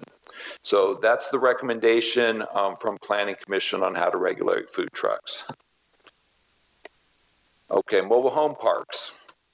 So mobile home parks were described in multiple sections throughout the municipal code. The majority of the regulations were actually in Title VII, which is the health and sanitation section. And this was a code that was adopted and hasn't been updated since 1968 and is rather antiquated at this point. So to simplify the mobile home code sections, the recommendation is to take all the code requirements and move them into Title 21, which would be this section right here. and to drastically simplify them. There was a lot of regulations in the 1968 code that no longer are applicable, and basically, I think, make it very difficult to process a mobile home park within the city. So this would make it easier to process one. We've removed a lot of duplicative processes as well. So the recommendation tonight is to extinguish all the code sections in Title VII related to mobile homes, and then to adopt this new section in Title 21, the zoning ordinance, to deal with mobile home parks. Article 7 is nonconformities. There's not a lot of changes here. This was kind of a cleanup item. Nonconforming uses would basically be, say, a residential single-family house in a commercial zone. There's processes by which it can remain or be expanded, and what to do if it's damaged or destroyed. So this section basically deals with all those sorts of contingencies that might occur.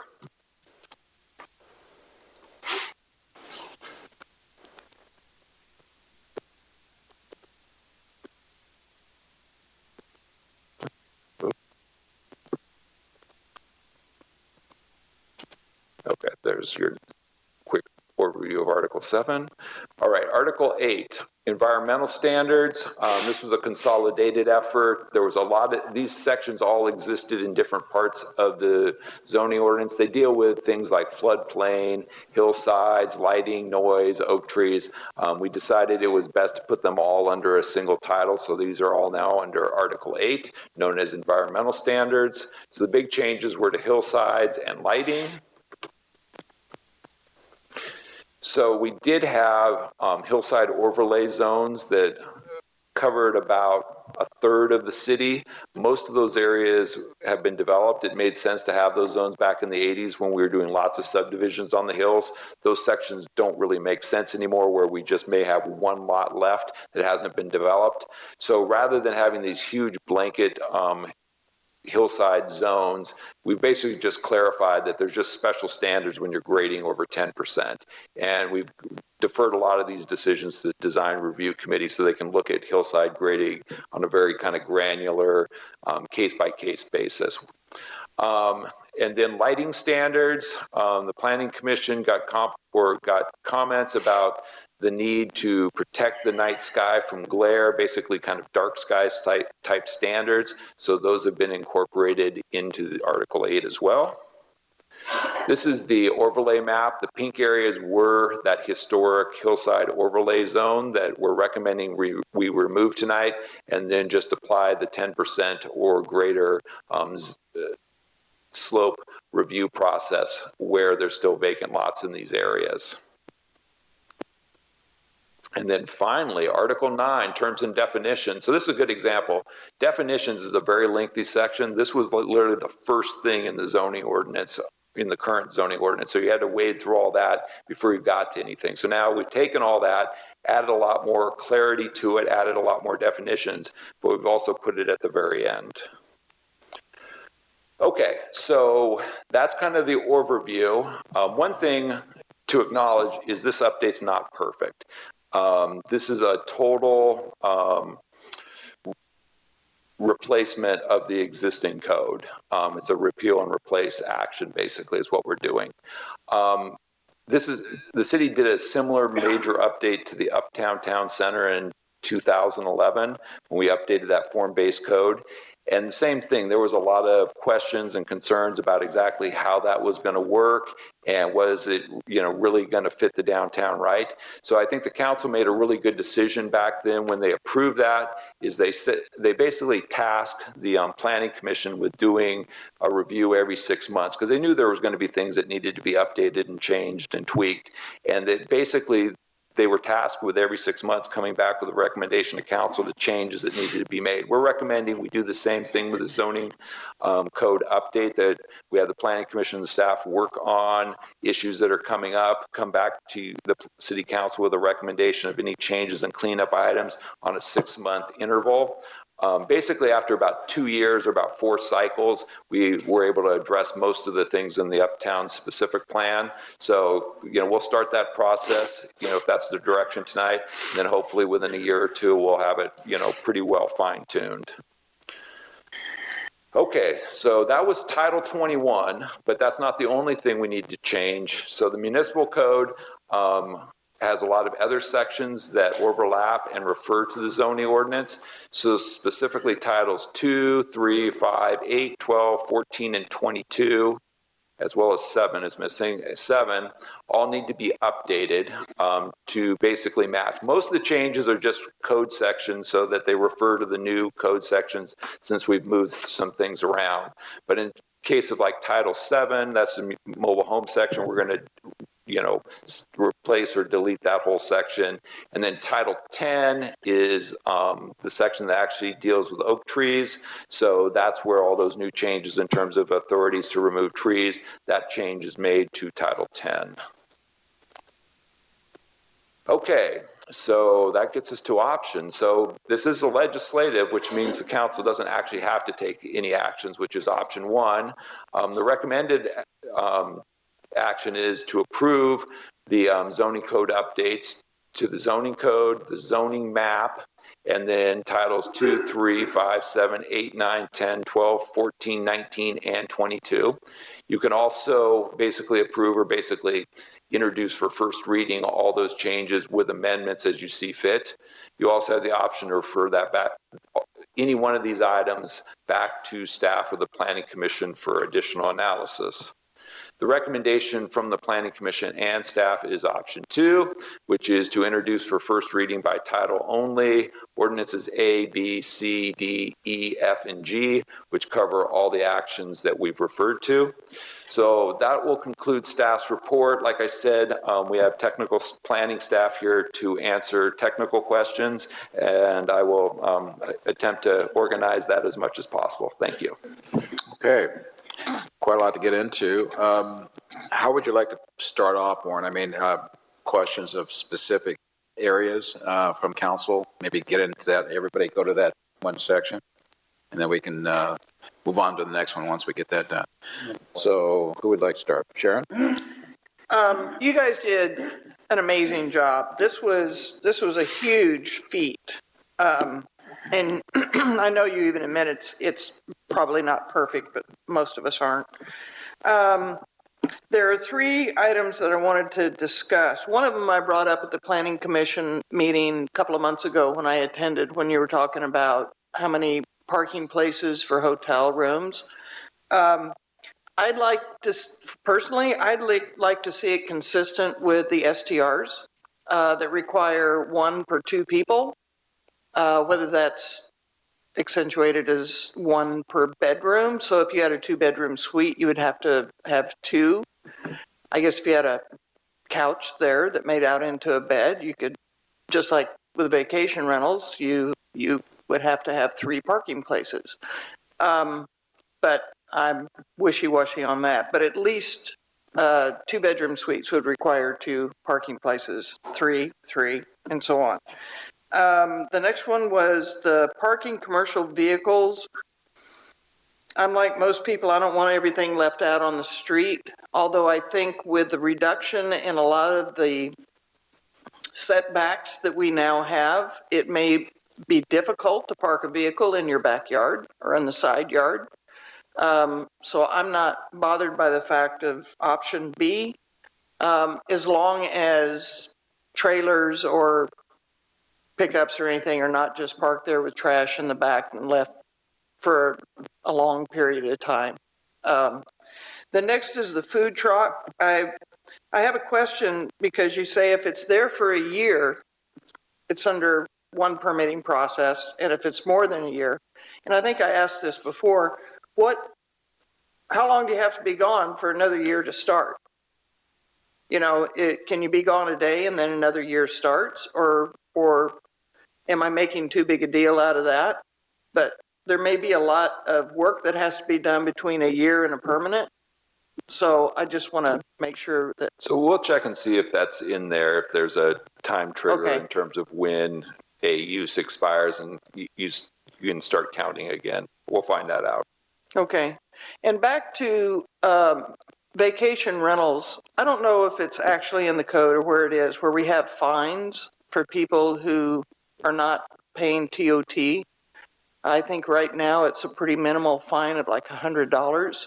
I think whether this is the time and place for that, I think that's something we need to revisit to have a little bit more teeth in it. That's it. Got it? Yeah. Okay. Out of all of this. Fred? Oh boy, I got a lot of them. First of all, zoning codes to me are health and safety matter, not some of our other ordinances like a noise ordinance, et cetera. So I'll start with the pet sitting, which I had a lot of concerns about. Because if it's health and safety and not noise, there's separate controls for that. So in zoning code, the total number of pounds of the animals is a consideration, the size of the house and the size of the yard. And the fencing things are important matters for health and safety. If the animal is owned and property of that landowner versus them sitting for somebody else. And they should be allowed, I think, at least 4 pets, depending upon the poundage. I mean, like 4 terriers versus 4 Great Danes. You know, that makes a big difference for health and safety. All right? And I don't know how we do that part. But if I think, again, on how much they're sitting, I would go up to 6 additional if you're going to have a hard figure in addition to your own pets, but without a permit. I'm talking about without a permit at all. Because that's not really a kennel. Kennels are fenced, closed areas. They're totally different than pet sitting. And that's what part of what bothers me. So I still think that the total number of animals, depending upon the size of the animal and the type of house and yard you have, makes a big difference. So if you can't have, you could easily have a dozen little terriers if you had a half-acre lot, or even 6 or 8 isn't that bad if you have a 10,000 square foot lot, depending on the size of the house, as long as this house doesn't take up half of the lot. So these things, I think, are considerations that just aren't really considered in this code. That concerns me. Now I'm going to go back to the food trucks. We have trucks that do serve a purpose. We used to have what they called, they were these traveling trucks that would go around from business to business at lunchtime, and then you just offloaded whatever you were going to buy and went back inside and ate at your desk. Well, that made for messy offices. So now we've got more of these part-time people who come around, and they're not even there for the whole day. They're just there for short times on a commercial lot. They follow all the regulations. And I don't think we should restrict them to how many days they can be there in a year, as long as I would say how many consecutive days there's a park there. No more than 2 consecutive days parked there, I would think, makes sense. But there's no reason, I don't think, why they can't come in a regular location where people in those nearby businesses can get their lunch, especially if they're in relatively remote locations where there isn't a convenient restaurant or something else they can go to. And we have some of those around here. I don't want to see this in any way impact those. Now we get back to that size of the house, the size of the yard, etc. When we get to their parking, I have no problem with having them park in their driveway, but especially if they don't have a suitable size lot where they can park behind a fence. And if we look at some of our places, like say their residence was in a mobile home park, well, that's not a big enough lot to pull behind a fence with your car. And there's no reason why you can't have a business that operates out of a truck, because I don't want to take people's occupations away from them with our zoning code. I just don't think that's fair. So I would like to see at least option B in that particular case. Is that all right? Or am I making too many comments rather than asking questions? I think we're doing questions right now. Huh? It's mostly questions, but yeah. if you have specific questions here, that's what we're really doing here. Yeah, well, I am, because I'm asking, have we considered these things? And isn't this the purpose of the zoning code, is health and safety, not enforcing a noise ordinance, for instance? For that, we have a complaint. The police department, they have noise meters. They go out, they check and see if the noise is really in violation of the ordinance, and not just somebody with very sensitive ears or who's easily annoyed or wants to be a bad neighbor. Yeah, so, and I think we shouldn't protect bad neighbors if that's the case. Mobile homes, I'm really concerned that we don't confuse a mobile home with a manufactured house. And the state has pretty stringent rules on that. I know that right now we're looking, if they're up on piers, that constitutes a foundation and that makes them a manufactured house. I don't think that's appropriate because piers, no matter how well they're anchored, are still piers, and you can remove that vehicle from the piers and move it. So all you do is put the wheels back on. And if you can put the wheels back on, I don't think it's a manufactured house. That is a mobile home. It just happens to be stabilized in a particular location for now. But it leaves that person the option. And I'm thinking even in some of our mobile home parks where the people don't own their own lot, they own just the mobile home. And actually the park owns the lot, or the owner of the park owns the lot. And they are leasing the lot in addition to having their own home, mobile home that they own. But it gives them the option, if they ever come to a disagreement or need to move for some reason, they can put the wheels back on it and haul it out. And that they should not be paying property tax on those particular vehicles, in my opinion. So I hope that I don't think our definitions right now really fit that picture, do they, Warren? Between mobile homes and manufactured housing units? If it's on a pier, you sometimes, if it's really anchored pier, you consider it a manufactured home, not a mobile home. So the state basically and the federal government consider everything now a manufactured unit, an MU. I think what we're talking about now is where you put those. So the state says you can put a manufactured unit on any residential lot. So you can put them in single family residential zones. What we're talking about really is just if somebody wanted to create a mobile home park where you could put manufactured units on lease sites versus individual lots, this is basically the provisions where you could create a new park where you could create those lease sites for these manufactured units. They come in on wheels, they put them on the jacks, which is the same process has been, for decades.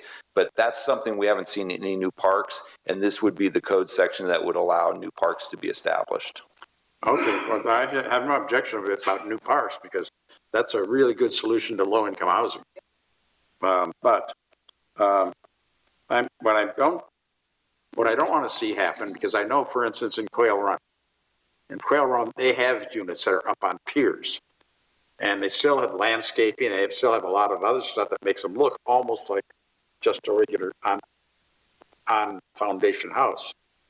And I don't want us now putting them in that condition and charging them a property tax as a fixed location when they really still are mobile.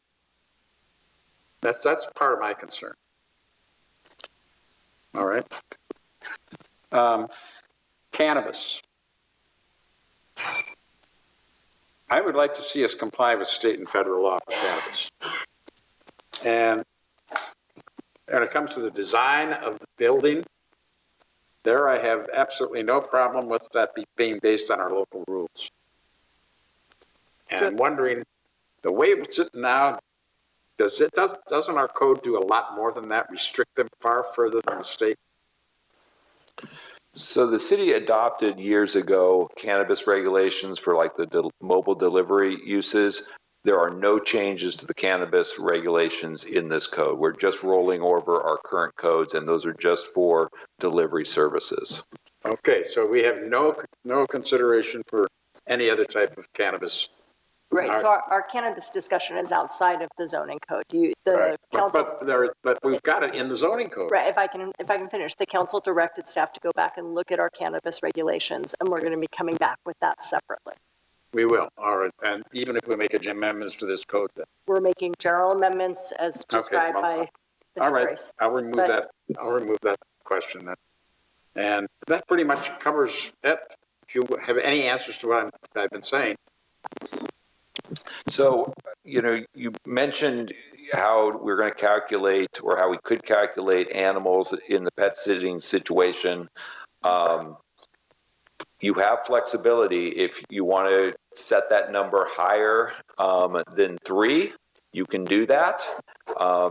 If you wanted to set some sort of lot size as a criteria, you could give us that direction as well. If it gets too complicated, it's not something we're really going to be able to do tonight. It would probably be one of those things that we're going to have to come back with some analysis on. I had a question real quick on that subject, though, Warren. Pet sitting allowed, does that include the owner's own animal, or is that additional to the resident dog or whatever?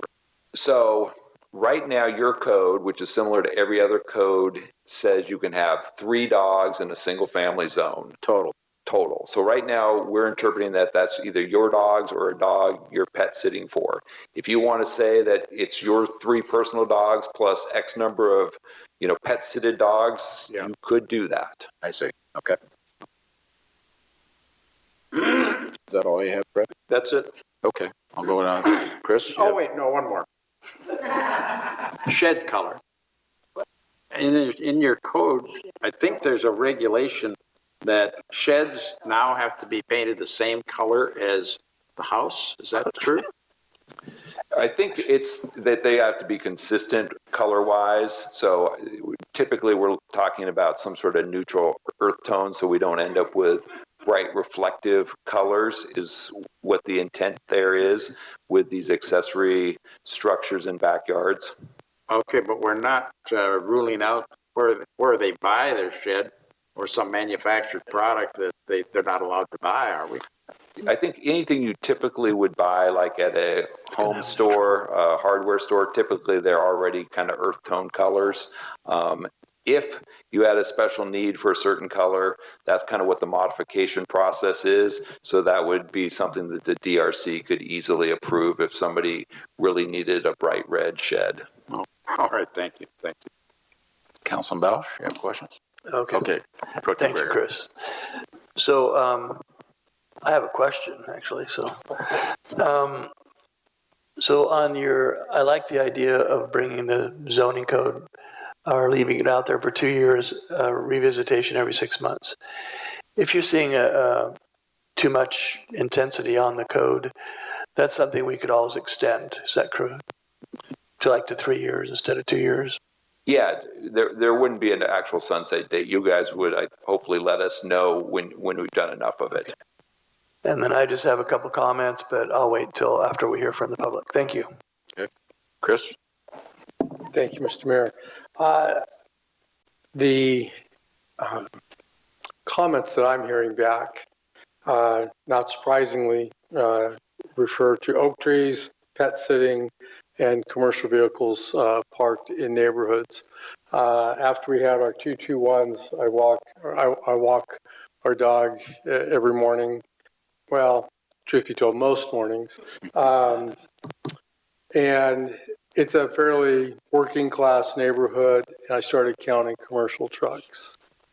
There's probably 15 just along Melody. I never really noticed them before. You go around the corner, I go up to Creston, and then I loop back around to Nib Lake. There's a few trucks parked in Rosemary. So there's quite a few vehicles.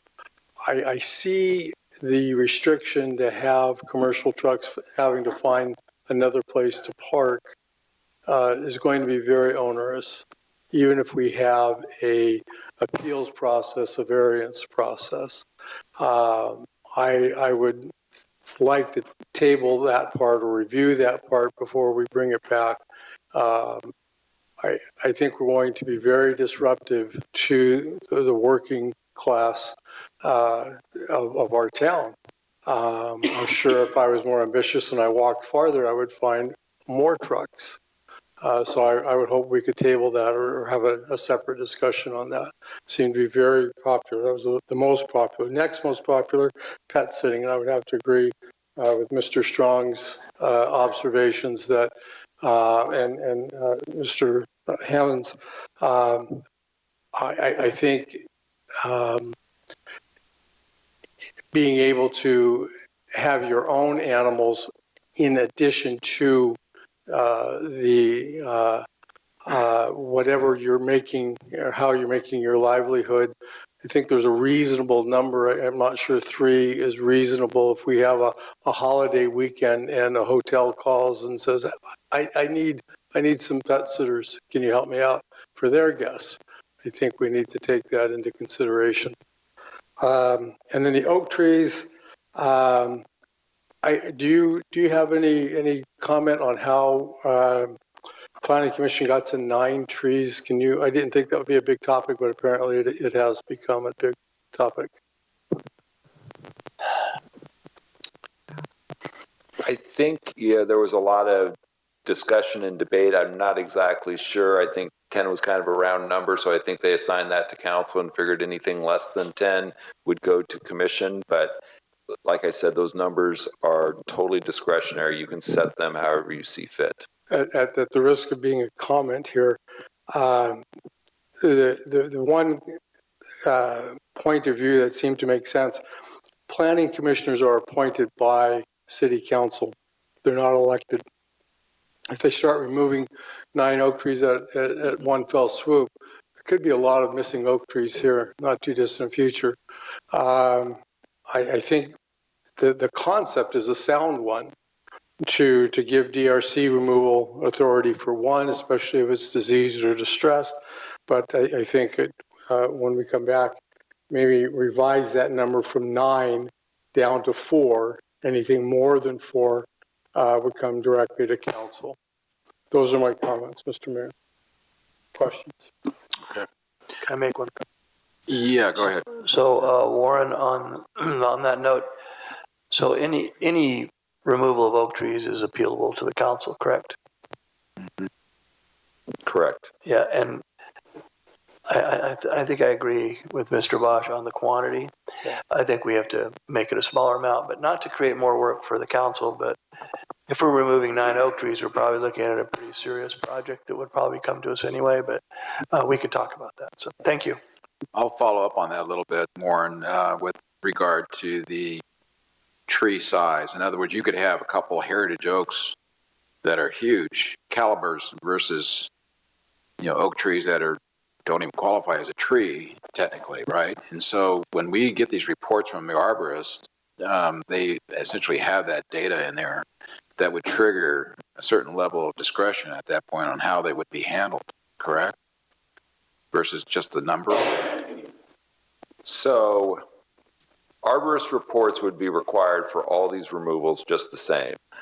The Planning Commission did talk about like certain size trees, like big heritage trees, automatically going to council, but they never got to consensus and they settled in on just tree count versus tree size. But tree size is another variable that you could include. Right. I think that's something we might want to explore a little bit with regard to the versus number of trees, I think. Makes it sound, it's important. All this can be certainly appealed up to our level. But I think what you're trying to do with this particular action is to, streamline and let it go to different levels for approval. But it can always be appealed up, which that was another question I was going to have is variances. With all this, any decision made can always be appealed upward to the council for a variance or change in a particular plan. If it if the applicant sure really wants to go for it, he can always go up higher. There is a cost to doing that to the individual, isn't there? There is a cost to appeal. That's actually this table. That's why I put this together. This shows all the different approvals, and every one of them is either a decision or appealable to the council. Right. Yeah, that makes it pretty simple for an applicant to understand how he can get the approval or not. John? I have an additional question. I think on the oak trees, the appeal would go the other way. If a developer wanted to remove 9 trees and the neighbors said, no, don't remove, would the neighbors be able to appeal that decision? I'm not sure the neighbor would be able to appeal. I think anyone can appeal. So, yeah. Would they? Anyone can appeal a Yeah. decision. So anybody could. I stand corrected. We can even Thank you. appeal, if one of us wants to appeal an action of the planning commission, we can do that. But I have a question on Yeah, that. go ahead, Fred. How much does it cost to file an appeal? What's the fee? Katie? Katie probably knows. I believe they're about 600. So an appeal of a staff decision is free to appeal to planning commission. If you're appealing a planning commission or a DRC approval, I believe it's around $600. Yeah. Okay. But in the scheme of things, it can be further decisions made on an action that's not to the liking of the applicant. So. Okay. The other question I had was keyword searches. This is important with a document this huge and this large. I've seen some search engines that just never get you there. And so with our consultant, did he put in an engine there that will pretty much nail it fairly quick for an applicant that's looking for something? Or, I've had problems even with our own stuff sometimes trying to find things, and it's always frustrating. Yeah, so the PDF version that's attached to your staff report, I actually was keyword searching at a lot of things just for this presentation. It hit on them very quickly. I think one of the things we did was consistency. We used to use a lot of different terms interchangeably. So from the get-go, the consultant basically, identified certain words and how we were going to use them, and we're consistent. So that should also help with keyword searches, and then definitions are consistent as well. So I know it works a lot better than the previous version, and my experience just, using it over the last month or so is it works really well getting you to the section you need to get to. Very good. Okay. Given any more questions at this level, let's go ahead and open it up to the public. So anybody wishing to have public comment on the item, please come forward. Welcome. I'm going to take a deep breath. Dave Nelson, Paso Robles. Sorry, I got sucked into the oak tree thing. I'm concerned that we're usurping our authority over the oak trees down to different levels where trees are going to be cut down and we don't even know. I don't know if the DRC has to report it up so that somebody can, we don't have the whole town watching every DRC decision to find out one tree is not going to be cut down. And now we've said any size tree. Somebody wants to build a big house, cut down a big old tree. Anyway. I'll leave that. You're talking about appealing. If somebody says, no, you can't cut it down, you can appeal it. What if somebody wants to say, no, I don't want you to cut down that tree because we want to keep all the trees. And 9, we're taking away from the city council. Now we're giving it to other people and then other people. Pretty soon, nobody's in charge. Anyway, commercial vehicles. I'm sure Mayor Hammond doesn't want to have to park his truck behind the fence at his house. There are a lot of small businesses. We want to be business friendly. Future businesses, small businesses, people live in small homes, they have a truck, work elsewhere, or they work for a business where they drive the vehicle from the company and they drive it home. Some police officers in different places, CHPs, drive it home. Where are they going to park? So there's that. Barbershops. I'm going to get to the pet sitting. Barbershops. I know somebody who, during the pandemic, was forced to build a building in her backyard so that she could operate her business and survive. 4 years later, now we're going to say she can't operate from her house. Barbershops, right? Sorry, Warren, I don't want to beat on you. I know you're doing great stuff. This is just the nitpicking. Pets, pet sitting. Kennels defined as 4 or more. In another document, I found 6 or more. I have a neighbor with 9 dogs. Is she running a kennel? Is she supposed to be shut down? I don't know. I don't know. This has been managing itself through nuisance and noise regulations so far, I think. And I think, once again, we're trying to get into businesses that we don't understand. Janice understands it, wherever she is. It's her business. We're not pet sitters. You're not. I'm not. Let's let them operate it. Instead of trying to regulate all this stuff, I don't know what we're doing. Beekeeping. I mean, we keep putting more things into this. Barbershops. The shed's in my backyard. Stay out of my backyard. What do you care what color my shed's in my backyard? You can't see it. Sorry, a little upset there. Zoning, I'm a little upset with the 4-story buildings that we're building when we don't need to. The city doesn't have a border. We have plenty of land. I'm concerned about the hotel that's built at 14th and Pine, 4 stories across from a house. Has anybody talked to the people that own that house or at Touch of Paso, how it might impact them? I don't know if we go out and talk to the people who it might impact. I mean, it seems like we don't just go out, and that should be part of the process, I think. Talk to the surrounding people. How will this impact you? What could we do? Last sub closing, yeah. For every rule, there's an exception. That should be part of the code. Thank you. Welcome. Linda George, 3126 Spring Street. Okay, so let's start with the, I'm going to start with the mobile homes and the commercial vehicles in the driveway. I just wanted to let you guys know that there's precedents now. GSMOL, we got a law passed. It was, I think, SB 1048. The governor signed it July 2nd, which prevents mobile home manufacturer owners from moving commercial vehicles from the driveway. So I really hope that that is actually reconsidered, because I'll say this every single time, our entire city is based upon small businesses, independent contractors, and franchisees. Those are the very core of the soul of labor in this country. I will fight for them until these 1 million jobs are restored in California. So I say to Warren, he's done a great job. I think it's great that I love laws. I love making laws and writing, amending, and all that stuff. I think it's awesome. However, we need to be very mindful of the economy that is here. We don't have Amazon warehouses. We don't have really big box, any kind of that type of, other than agriculture, that brings in a lot of money. So I really hope that the Planning Commission and whoever's working on the ordinance does take up the offer of working with Ann Anderson and making sure that our mobile home manufactured, or two entirely different things, manufactured homes, are consistent even with process that includes building new mobile home parks. Mr. Strong is absolutely right. There's a huge difference. Now, as far as the jobs, we did find while we were sitting here that those jobs are a carryover from 2014.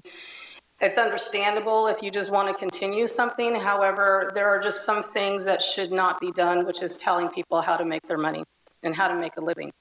And I really hope that at this point that I've talked to a lot of auto mechanics. I've talked to a lot of mobile mechanics. I think in Santa Maria, I was told they're trying to outlaw mobile detailers,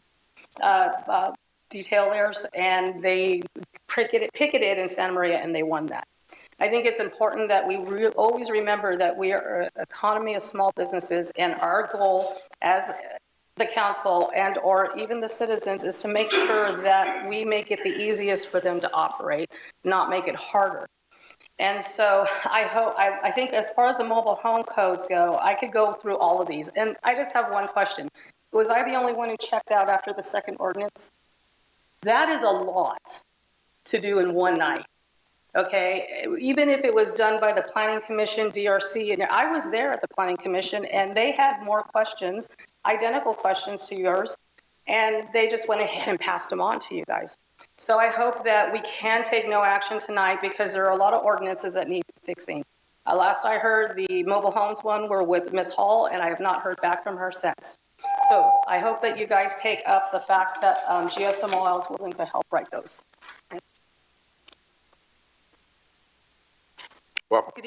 Good evening.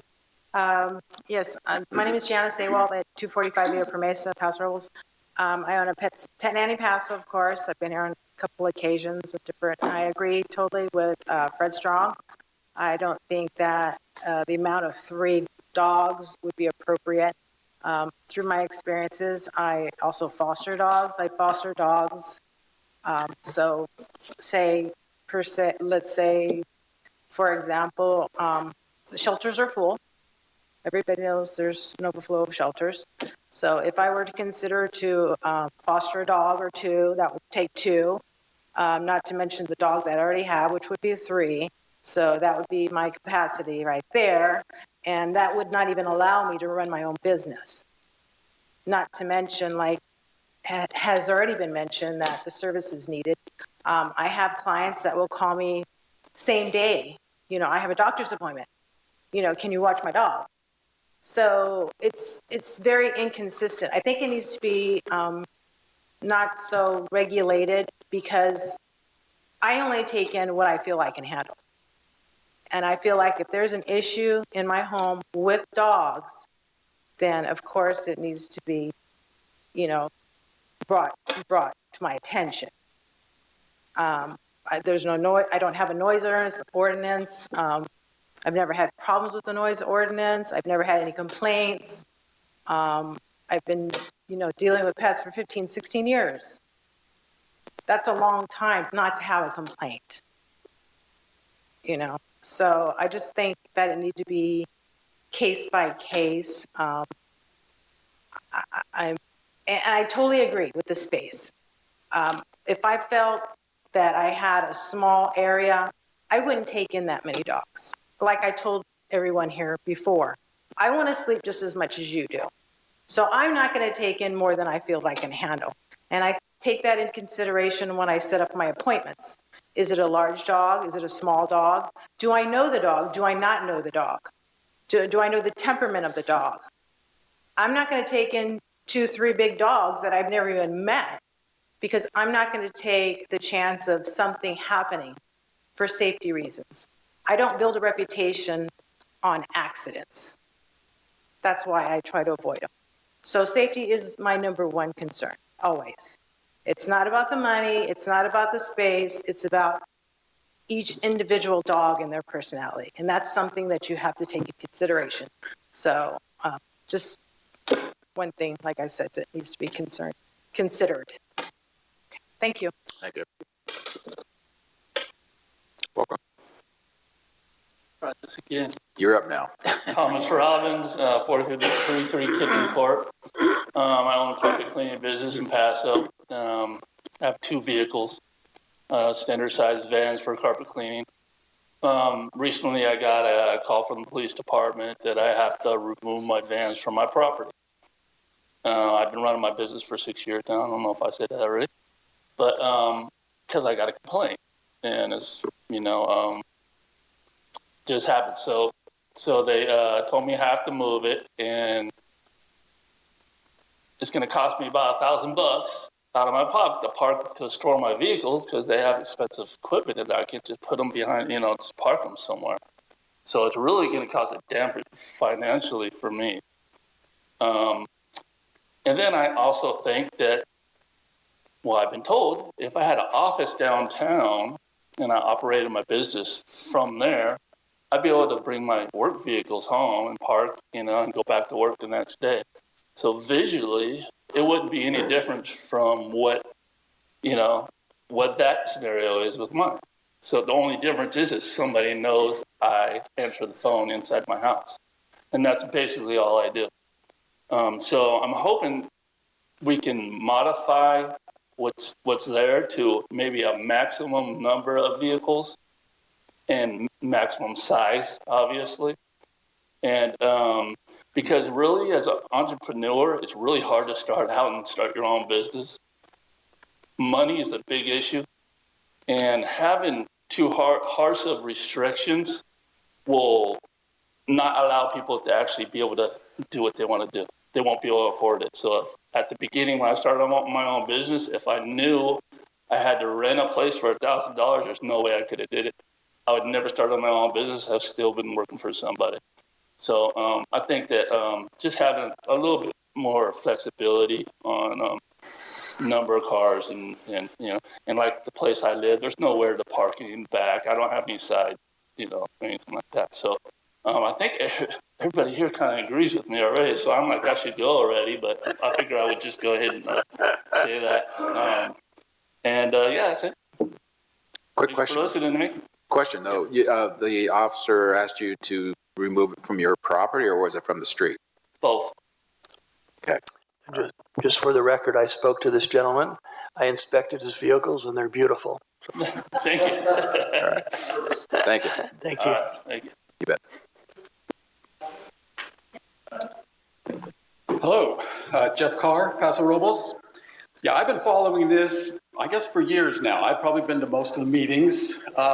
And many times I've probably been the only member of the public in there watching the meetings. And unfortunately, it seemed like it was one member of the public too many for the planning group. Because I don't think my comments and questions were received well, or answered, or responded to. So I get a little unhappy about that. So now to see all this happening at the final approval it is a little frustrating, because I think the Planning Commission could have handled this a lot differently. They could have talked to people about these, rather than, it just sounds, it looks like they just go in the division room and make up these things. This is not good, this is okay, this is not. Rather than talking to people about it and understanding the problem. It's a big document, I understand it, and a lot of it is really good, but there's enough issues in there that it's causing this conflict at the council meeting. As far as the home occupation section, I'm still not clear. I'm still not sure it's right. And I hope you can make some updates to get these people so they can keep working. That's a good thing. But some of the other things they disallowed, I mentioned automotive repairs. They don't even have a definition. And all those definitions in the back, there's no definition of automotive repairs. So when I was looking at it, I said, well, I do automotive repairs at my house and have nothing to do with a vehicle. They're always apart off a vehicle. It's very clean.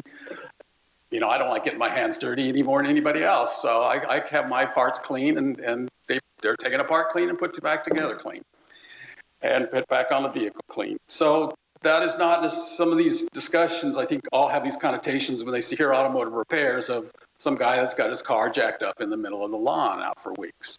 You have to look at more detail and talk to people that know what they're doing. And same with the pet sitting. They talked about the barber shop. Now, there seems to be some problem with distinguishing between the work being done at the home versus somebody who does it at another home or does it at a commercial location. Because they just say, well, no barbershops, for instance. Well, what if I'm a barber that goes to a senior center and gives haircuts? I'm a home occupation barber, but I go to the senior center. I don't do it at my home. I'm providing a service to these people who can't get out. Might be the same with massage. Might be the same with others as well. We do have automotive repairs licenses now. Mobile mechanics, windshield replacement. They seem to forget that when they say there's no automotive repairs. It's just a lot of inconsistencies like that. The document itself was, I've written up a bunch on there. I don't have to repeat all that to you. I hope you read some of it, but it was not a fun process altogether. It was, there's some problems. I think it could have been better. I have 30 years writing these types of documents, so they get some of that advice, whether they want it or not. I guess you learn that free advice doesn't always get appreciated. When you charge $300 as a consultant, that's when they'll listen to you. Summarized, if you could, Jeff. But yeah, I would recommend, like I said, I recommended doing something more with the home occupation. I would recommend an ad hoc committee just to get it out there and get it all comprehensively done, because I don't think you're there now. I think you should fix what's been broken here. As far as the zoning code update itself, that's, I guess, up to you how you want to handle that. Thank you. Welcome. Mike Rivera. Many of the comments were well taken. Entrepreneurship. This young man has a business. He's trying to make a business. The fact that we're trying to somehow get into that is kind of confusing to me. How many entrepreneurs have started with a card table in their living room and then went to their garage? I can remember one, everybody might know this, Apple. He started in his garage. So, is something broken here? Are we trying to create a problem so we can solve it? What about street vendors? They're all over the streets here many times. Are they here? Is there a groundswell of complaints from the public that has driven us here?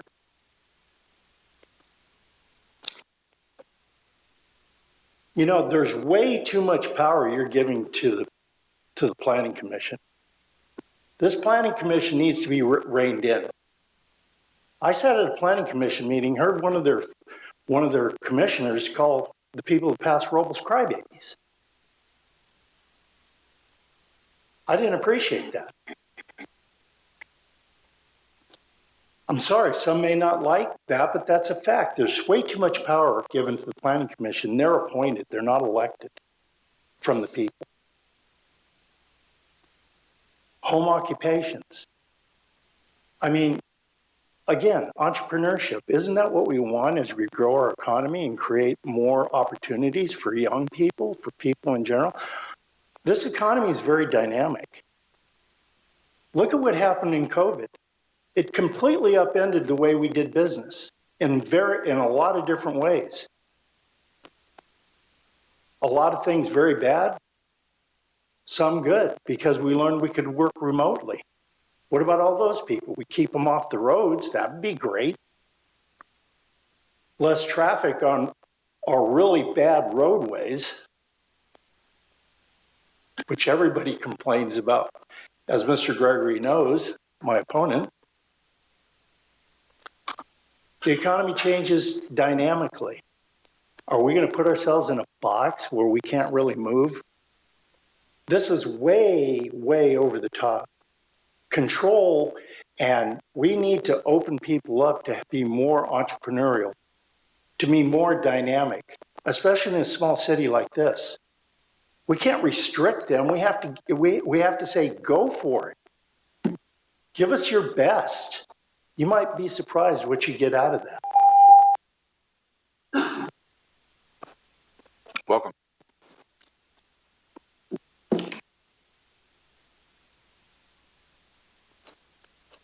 Michelle Nelson, Crown Way, Paso Robles. You guys know me.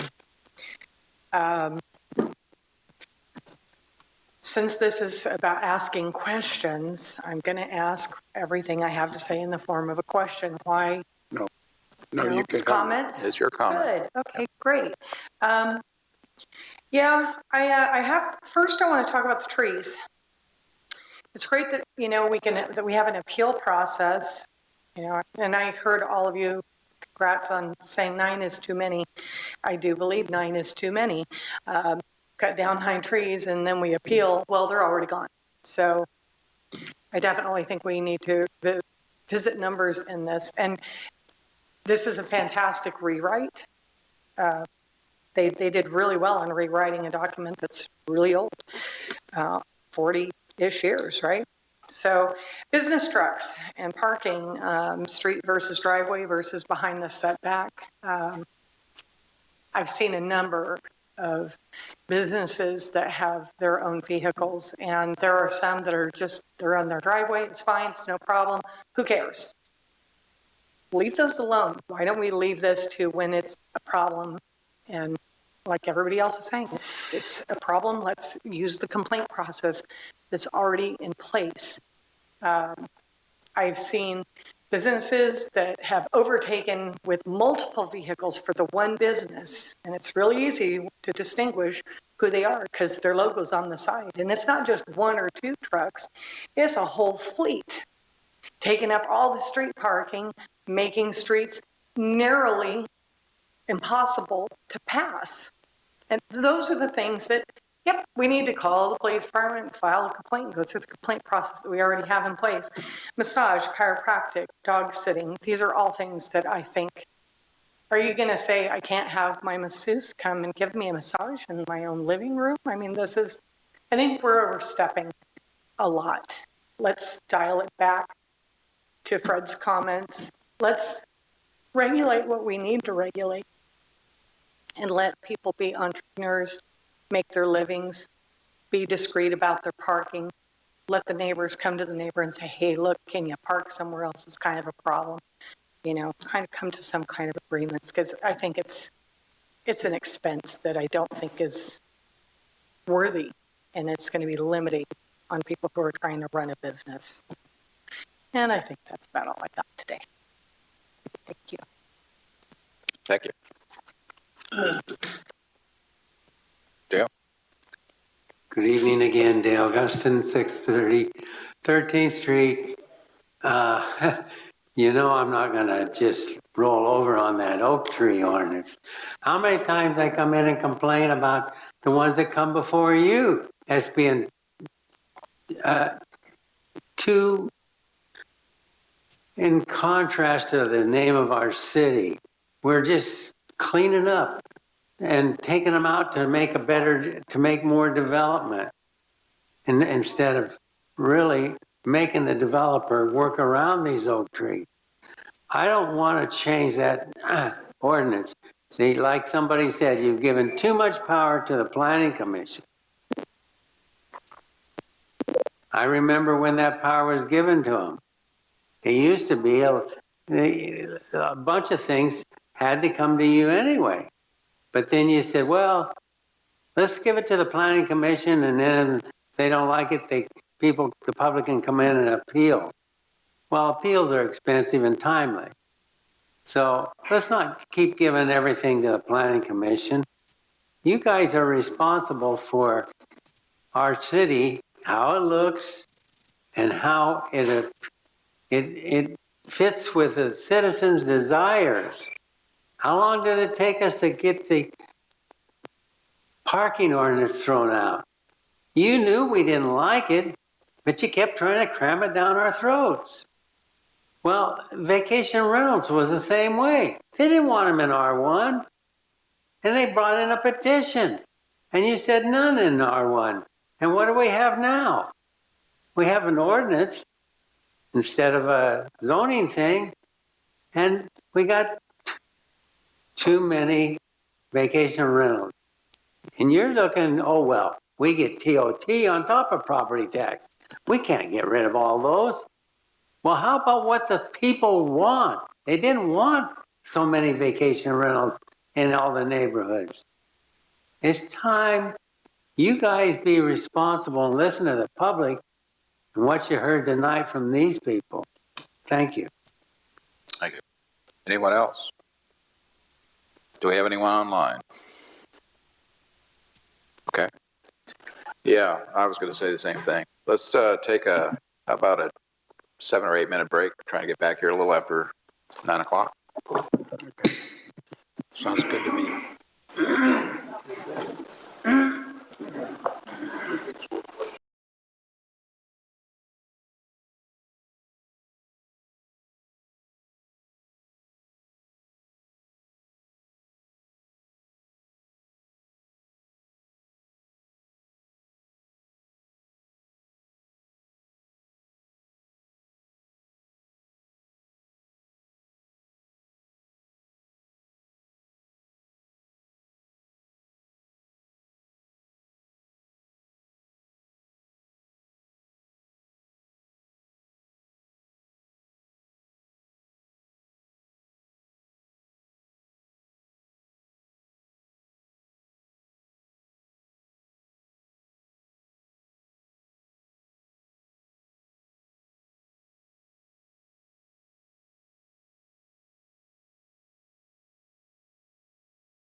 Can I bring the meeting back to order, please? Council, ready? Yep, ready. Okay, now we're back to, at this point, we've had all the public comment. We're going to come back to council for discussion and deliberation, and there's just a ton of stuff here to go over. Now we're into comments, I think. So, John, questions. Can we start out by asking Warren the question? Sure, absolutely. So I see a lot of this, the questions the audience has been asking, why now? So I want everybody to try to understand basically a lot of the code was just brought forward to this point, if I'm correct. And then there's some changes, but a lot of these codes weren't created for this event. They were already there. So they just changed the document around so it was easier to get to. So could you clarify that for us, please? Yeah, so I would say that probably 60% of the overall document stayed the same, just got moved to different sections. As we kind of clicked through, I highlighted where there was major changes, but then some of these other sections, there really wasn't any significant changes. It was more like reorganization, added some tables, that sort of thing. So that's what we really tried to focus on, was what the key sections were. Obviously, the oak tree removals, the home occupations, there was some significant changes there. And I think, that's what the process was to kind of get that information out so people knew that's where we were making changes. Okay, thank you. Go ahead. Yeah, I was going to start off with, on specific things and maybe give you direction, because I don't see us at this point in time getting this passed. No way. I mean, there's so much here that I think we ought to take sections and give direction back to staff with regard to how we would like to feel about seeing a change. And specifically, I'll start off with the tree ordinance. I do like the fact that we're making it simpler to make decisions on trees. However, I think there should be more rules, so to speak, that trigger an upward tick on who's going to review it. And I do believe, again, that, and what I've understanding, that anytime we do have an oak tree removal, that an arborist report is going to be accompanied with that. And in that, there's data there that can trigger different types of approval. In other words, the health, the caliber, the location, all these different things that is it a danger to the house or whatever. Those kind of things, I think, should be administratively taken care of sometimes versus a new development where there's many oak trees that people have a sensitivity to as far as public and how they might see the actual project, to the end. So I'd like to have staff come back with more options on how we can maybe make the oak tree ordinance more acceptable to us and also for the public. I'm going to leave it there, and then maybe somebody else can take another topic. So I'll just talk about oak trees, and maybe Mr. Bosch would like to talk first, but I agree with 9 trees is just too many at one time. So I'd like to see come to a revision, either 3 or 4 maybe. But also I think you could probably link it to the size of the development. I don't know sure what's easiest for staff, but 10 plus trees I agree with. 1 tree without development I think's a good thing. But I think that other number needs to be sort of developed to bring back. But I'll let Chris do that. Thank you. Are we staying with oak trees? Yeah, let's stay on that topic. Everybody I like your number 3. I think that's good. I like the idea of a matrix based on size of the tree, based on if there are other mitigating circumstances. I think 10 trees is just way too many, or 9 trees is way too many. The fewer number, I think my recollection is that we usually, when we see an oak tree removal, it's usually for 1 tree. And I think that would, maybe 2 trees every once in a while, but I think that would accomplish the goal here, and that's to free up council time, is to let DRC do 1 tree for, like you say, specific reasons, and let planning commission deal with up to 3 trees again. And then anything over 3 trees, bring it back to council. Okay. Brett? And I'd like to bring in that size issue too. Right. That every tree, if any of the trees are more than 4 feet in well, not diameter. It's a Caliber is radius. how they, And the caliber radius. is the size of If the the round. radius is more than 4 feet, it has to come to council. Radius? What's Circumference, you're talking about circumference? the width of the tree? The standard is diameter at breast height. So we do that in inches. So you'd be talking about a 48-inch tree measured at about 3.5 or 4 feet off the ground. All right. Something of that nature, That's yes. where you want it to come back to That's council. what I think that all of those should come to us before they're acted upon. I think we're all on the same page with this. It's just getting down the numbers. I think all of us agree that, you know, a 4-foot tree in diameter is pretty big, pretty old. We also know that some of the old trees are some of the problem trees because they haven't been pruned properly. They're a danger to the surrounding areas. But that gets to the health of the tree. But I think we all agree with the number, maybe 3 or 4 we're looking at, but I think it really is based upon the caliper or the diameter of the tree. Right. More than anything. So, and I think 4 foot's a little bit too big. So I think you have to. That's the oak tree thing, right? Yeah, so Warren, is that enough information to kind of get some more options for us to discuss? Yep, we can come back with options. Okay. Next thing, how about home occupation? Anybody want to get into that? Let's do the dog. Well, that's home occupation. Okay. Basically. So I think we're going to have to break that up because there's a lot. So the young woman who spoke tonight, she said she's been operating with 3, but 6 would be a comfortable number for her because she has a dog. I think that's kind of a good number for house sitting business. But I'm open for, I think we should just kind of talk about it. So I have a question on that. Maybe Warren can. So basically, we're closed on that. Answer for you. No, David, thank you.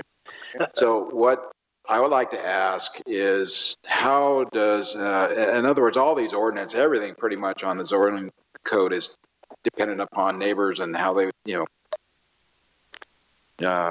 go about the neighbor who wants to build something or do something with their property. But with the animal situation, how does the city handle a complaint when it is registered with a particular dog sitting? Well, I think it depends on what kind of complaint it is. If it's an issue with the behavior of the animals, a lot of those go to county, animal control. If it's just a noise issue, then planning and police are going to deal with that. So it kind of depends on exactly what the issue with the dog is or dogs. So my question, I guess, is leading to the fact that after a particular property gets so many complaints, is there a way that we can refuse that they are able to do that type of operation? Or what kind of teeth, I guess, do we have? So that's part of the new home OC standards would be, what the provisions for issuance and revocation would be. So if the requirement for the home occupation basically is that it seamlessly blends into the neighborhood. Right. So if we get regular complaints, then that would be the basis of findings that it's not compliant with the neighborhood, and that could be a basis for revocation. Right. There'd be a process to get to that. It would potentially end up at planning commission, for a determination hearing on that sort of thing. I see. Okay. Thank you. Chris? So I had an opportunity to talk to Mrs. Awald out in the lobby. She has her 3 dogs. She has her own 3. Right. And then she'll regularly have additional 6 on a regular basis without complaint. But I think, as she remarked, she knows what the limits are, and she knows the personalities of the animals. But I agree that if somebody just goes into this business and they get a string of complaints, that review process should be quick, should be stiff.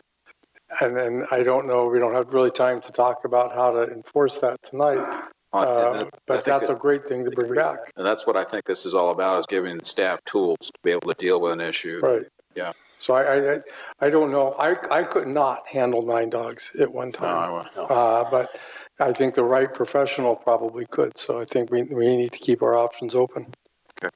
On this side, Fred? Yeah, well, and that one is really complicated because, again, it depends upon the size of the home, the size of the yard, what kind of controls you have in the yard, the experience of the person taking care of them. And all we talked about is dogs. They're cat sitters too. How many cats? Are we going to limit all the animals to those numbers? That's why this whole thing doesn't make sense yet. Somehow, I think this may be the wrong place to take care of it. I'm not sure it should even be in the zoning code. Well, okay. Except as a permitted business. Then if you have the complaints on a particular situation, you deal with that in one of the other ways that we have other ordinances. I think we're getting too nitpicky. So question to Warren. Especially in that one. Warren, on that subject that Fred just broached, is this the proper place to handle things like this in the zoning code? Well, in terms of home occupations and pets, those are both contained in the zoning ordinance. So this is the code section you should deal with it in. Right. Okay. Sure. And when it comes down to it, you're not talking about the responsible people like the lady that spoke, who says that she can handle 9 dogs. If she hasn't had complaints, I'm sure she can. It's those who are not necessarily that responsible that gets back to what I think we're all talking about. We have to have some teeth in this. Are we going to take all of these, or are we just basically on the one at a time? One at a time. Yeah, and there's a health and safety issue with this too. I don't know where her place is located, or Mr. Strong brought up, depends on the fences, how big a dog it is. That's getting nitpicky. What you can do though is you put a maximum number that's allowable, and then you put teeth in it to where if there are complaints and a number of complaints, then you have a repercussion. But okay. I don't know what that number is. I'm like you, 9 would be way too many for me, but well, you still have to take care of them, and you still have to make sure that they're not causing a nuisance or anything or harm to others. So at this point, is that enough information on the dog sitting to bring options back, or do you need more from us at this point? Yeah, so I think probably what we're talking about with most of the comments were about home occupations. I think what staff would recommend we do is, this is the current section of the home occ regulations. This is the proposed, that we just roll over these existing current standards and adopt into the new code, and then defer on all the changes to home occs, assign that back basically to the planning commission for that 6-month follow-up. So basically just leave all the home occupation regulations as is, no changes with this process. And then the information you've given us will now go through with the planning commission to sort through those and address those in a public process. So my question is, and I see what you're trying to do is to move this along, because we are in kind of a time-sensitive situation getting it adopted this year. But I think we're close, but what I'm guessing is, if we were to come back with options on this at this council level, do you think that we could get this taken care of at the next meeting or beyond that? I think we can take care of the oak trees at a next meeting. We're not going to sort out all these home occ issues in the next month. Okay. All right. So John, so I think what Warren's saying though is that you can leave your codes the way they are and take all the home occupation issues that we have and let them go back to the planning commission and then fix it 6 months down the road. So here's a question real quick. When we look at these 6-month reviews, it always goes to the planning commission first and then up to us? Right. Okay. That's what I thought. Fred? Yeah, I'm going to make a comment now that if this new ordinance, this new section, had been in existence in Palo Alto 40 years ago, we wouldn't even have a Hewlett-Packard or a Memorex today, because that's where they started, and they wouldn't have been allowed. So, no, this is no good. Okay. Any other comment on home occupation? Do you want to talk, so do you like, I like Warren's idea, should we just give a vote? Well, that's what I was going to say. Any more on home occupation other than direction to the staff? We're going to leave it as is. Can we, I want to talk about the vehicles too, if we could too. Okay. Well, that's part of home op, right? It The is, vehicles. yeah. But I would not want to leave it as is. I just want to confirm what Warren said, that bring it back within 6 months. Well, That's yeah. enough time? That's what I'm saying at this point Okay. in time. That way you can adopt the code and come back and change. This is exactly what we did with the Uptown Town Specific Right. plan. We changed it over time, which is better. It worked better. Okay, so Steve, you had a question on. Should we give some feedback on the vehicles or? Yeah. So I'd just like to follow up on that. As I've been walking the precincts, there's a ton of vehicles that are commercial vehicles in parking spots and on the street. But the gentleman who spoke has two really nice vehicles and has enough room for his wife's car in the garage, but there's no other place for him to park his two vehicles. And to me, it's part of their, he's been in business for 6 years parking there. I don't want to change their lives because of an ordinance. I want to make their lives more comfortable with an ordinance so that he can park his two vehicles there. I don't think it's out of line. The thing that he was worried about is not getting his own vehicles parked, but having these people with these big construction trucks and stuff all over the top of them. Those guys are going to, maybe overnight's fine, but not for permanent. It's more about signage and commercial vehicles that people are using as a home occupation. It's not he can't afford to have an office and in town and not have the office at home. So it works better for him if his office at home. So I don't want to penalize a private party or a private business because he has to work out of his house. So. And I'll go along with that. But in my district, there's somebody who trains school bus drivers. And he's got a school bus parked by his house because that's his business. Now, it doesn't really impact the neighborhood. Nobody even complains about the school bus. First time I saw it, I thought, oh, what are we doing? We're dropping off kids or picking somebody up or what's going on? But that's when I figured out that he trains the drivers. So that's his business, is that vehicle. I don't want to see that go away. Chris? Thank you. Warren, the options you show have trucks and trailers. That's my question too. What if it's just a truck? I saw a handful of trailers and they were usually like, gardening equipment or something like that. Most of these were just trucks or vans that were painted with the signage. I see them parked on driveways. I see them parked on the street.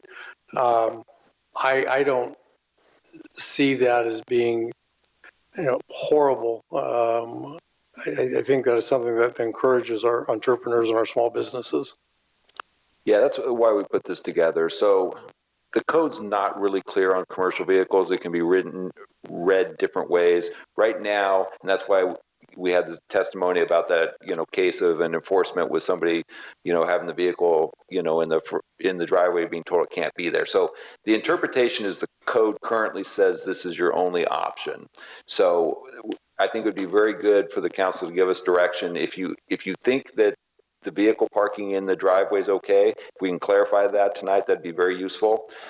We typically see, trucks and trailers, so we know we need to make accommodations for basically 2 licensed vehicles. So it could be, I'm imagining if you could clarify that, a truck and a trailer or 2 trucks is permissible in the driveway, that would give us clarity, and then we can come back and codify that later. Yeah.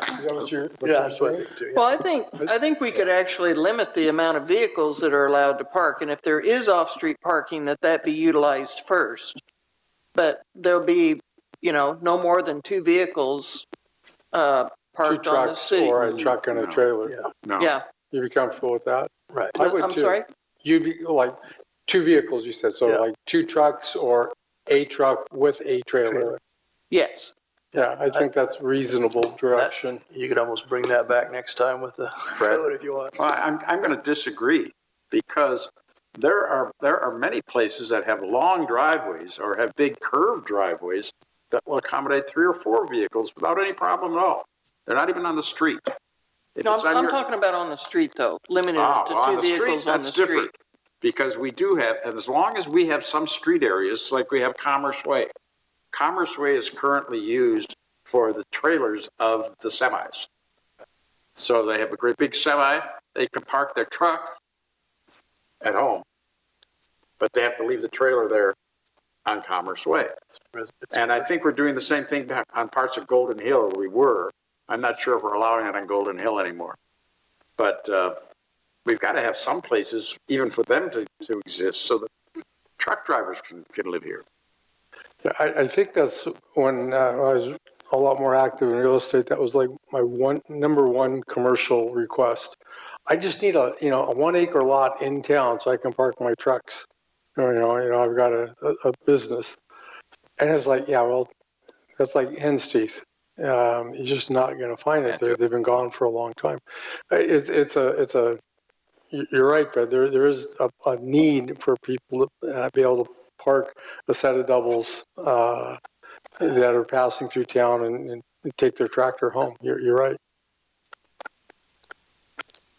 Warren, does that direction seem to help for now? I think we need to bring back the formal rules as part of the home OC. I think if we could just, though, get consensus that you want us to enforce basically option B in the interim, I think that would give us enough to work with. Let's do that real quick, guys. We can modify it. What about street parking? Wait a minute. But wait, Hang on. I'm sorry. Go ahead, Chris.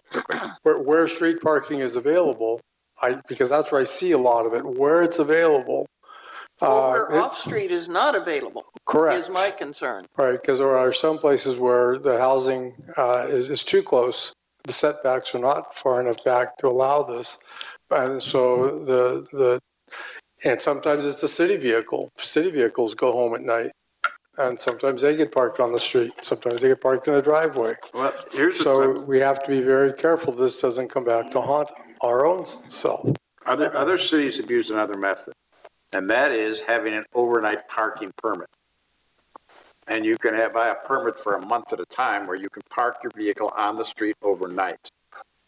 Sounds like paid parking. You may have to limit how many permits or how many are allowed on a particular street. Just say no. I think Commander Blair, does that seem to be the kind of direction that would accommodate the gentleman that spoke tonight? Yeah, Ricky, you better come up. Ricky, yeah, please. Thanks. Sorry. Got to record it.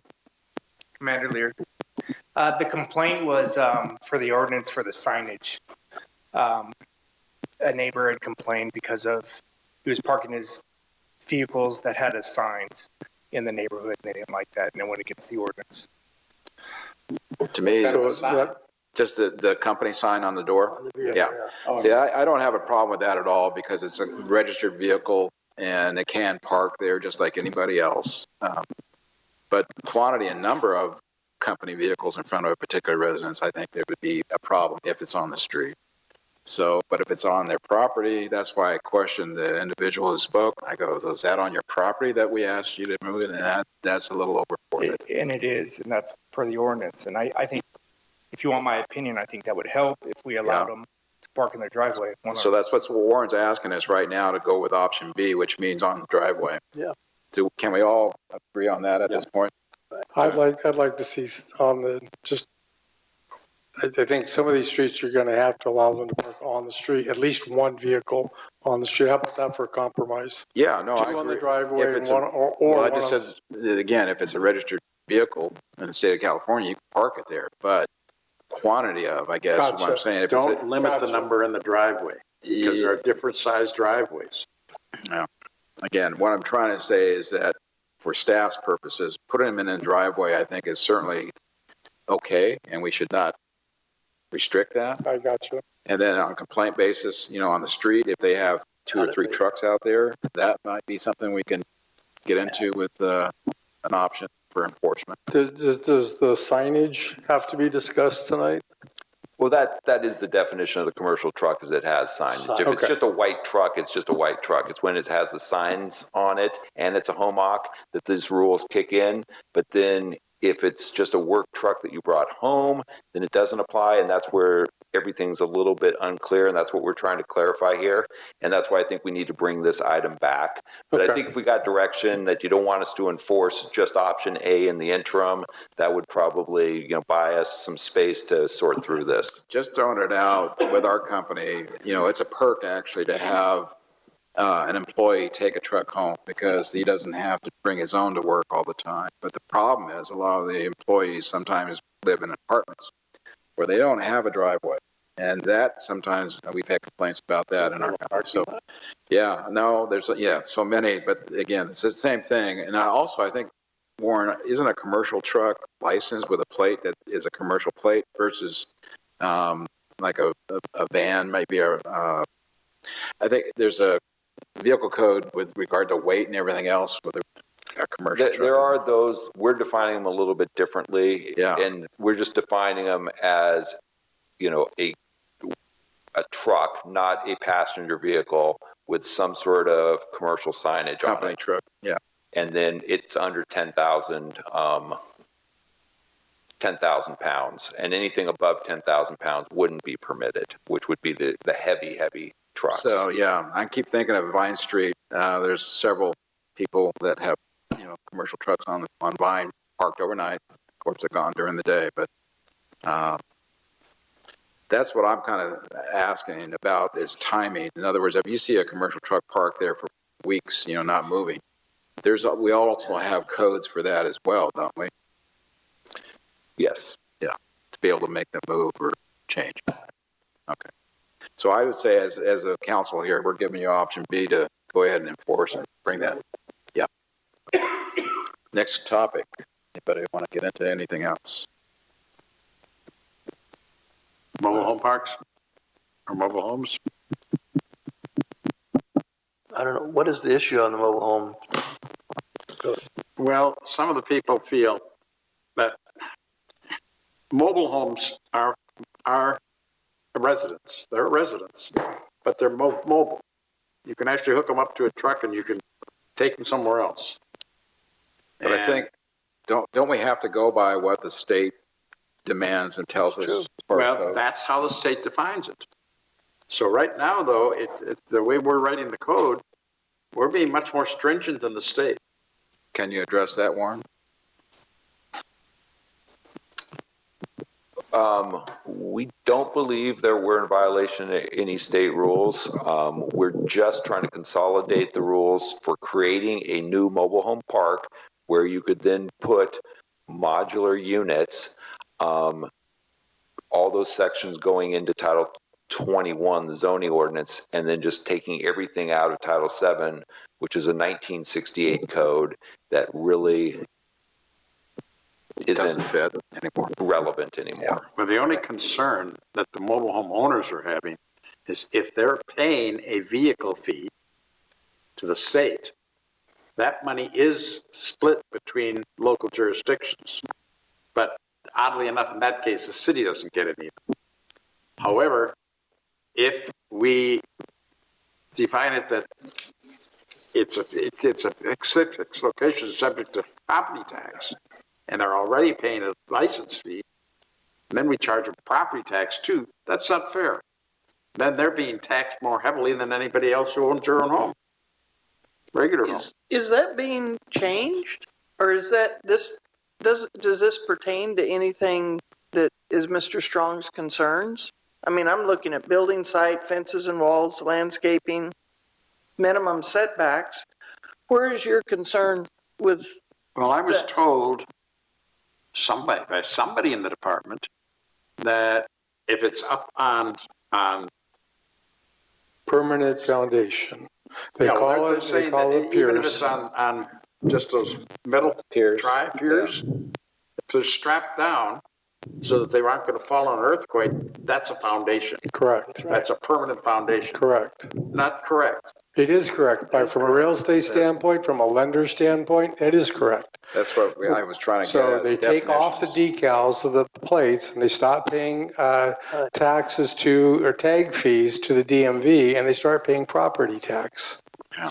Once they get that foundation, I forget, I don't know if it's a 134 or 154, there's a certificate when the installer puts the permanent foundation down.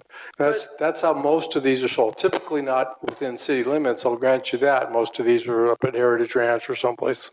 But yeah, that's the common way.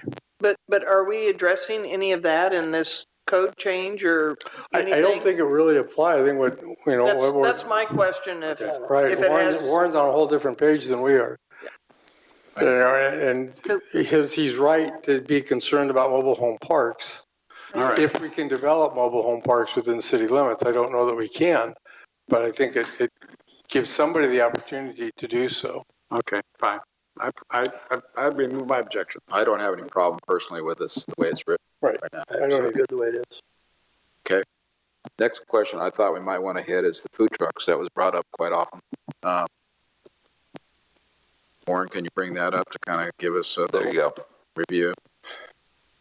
Anything about that, again, less than 7 days, no permit, I don't have a problem. And it has to be on a private property, not on the street. That's normal. My problem is, how are we interpreting that? Is it, but only 7 days in a year? 7 consecutive days, right? It's 7 days in a year. Oh, 7. With no permit. If it's more than 7 days, it's a staff level. See, I think that's too restrictive. $200. If they're only part-time during the day, just serving for a little area, and they close up shop and haul it away, and they could come back the same time the next week, I don't see that 7 weeks is all they're allowed to sell their food in a year. So I want to make a comment on that. I agree with this because if people are just going to do it temporarily once in a while, it's okay. But if they're going to be competing with fixed restaurants and property owners in town, they need to get a permit. But many of these are in locations that are not even competing with a fixed restaurant. They need a permit. I'm telling you, Fred, it's not fair to the people that spend all their money on restaurants for brick and mortar. Exactly. Yeah. The permit's not that expensive. How much is a permit? Warren?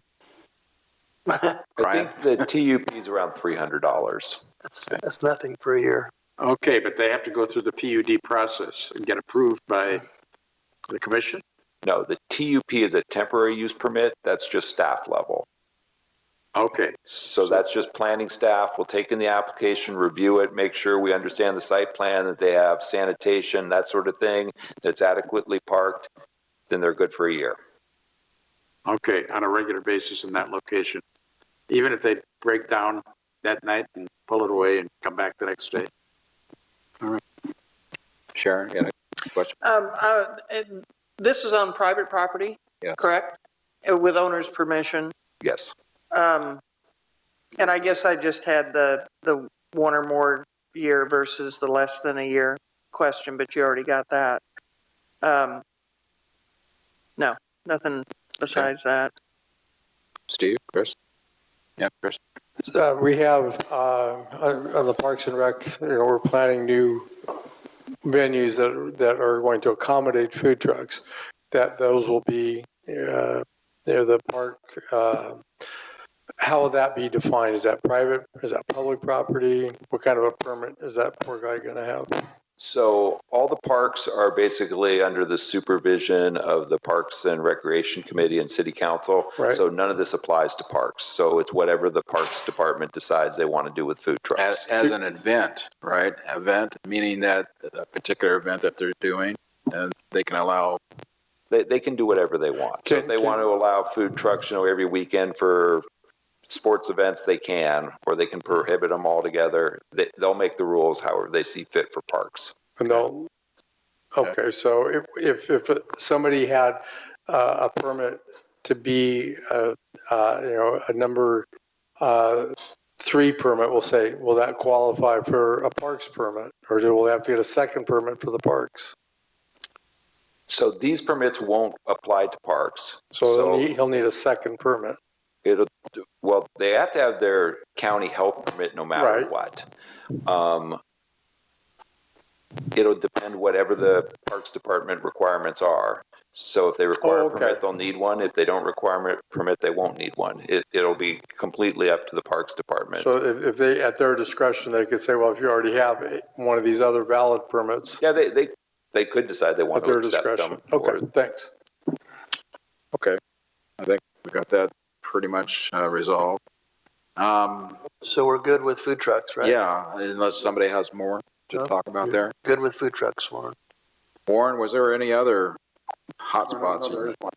Go ahead, Fred. And that is, so they get a temporary use permit for a year.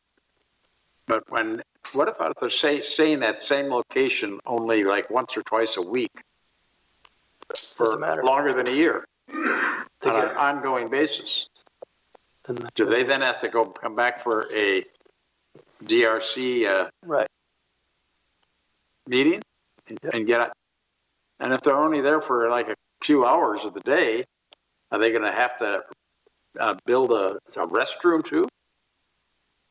Or have a porta potty? So once it becomes more than a year at the same location, it's going to require the site plan review, which goes to design review committee. That's a little bit more expensive. Once they have that, though, that will run indefinitely on the site. It won't require that they build any structures like a restroom, but they will need to demonstrate they have access to, whatever sanitation facilities are necessary. Okay. Thank you. Okay. All right.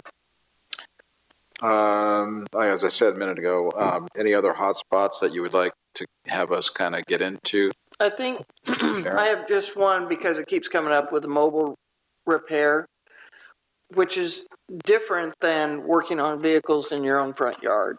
Mobile repair can be somebody that comes to your house, puts in the windshield, changes oil in a vehicle, say in an RV. I know there's mobile mechanics that work on those things, but it's different than what I understood here. We're talking about those kind of situations versus somebody who has 2 or 3 cars parked up on their lawn or even one.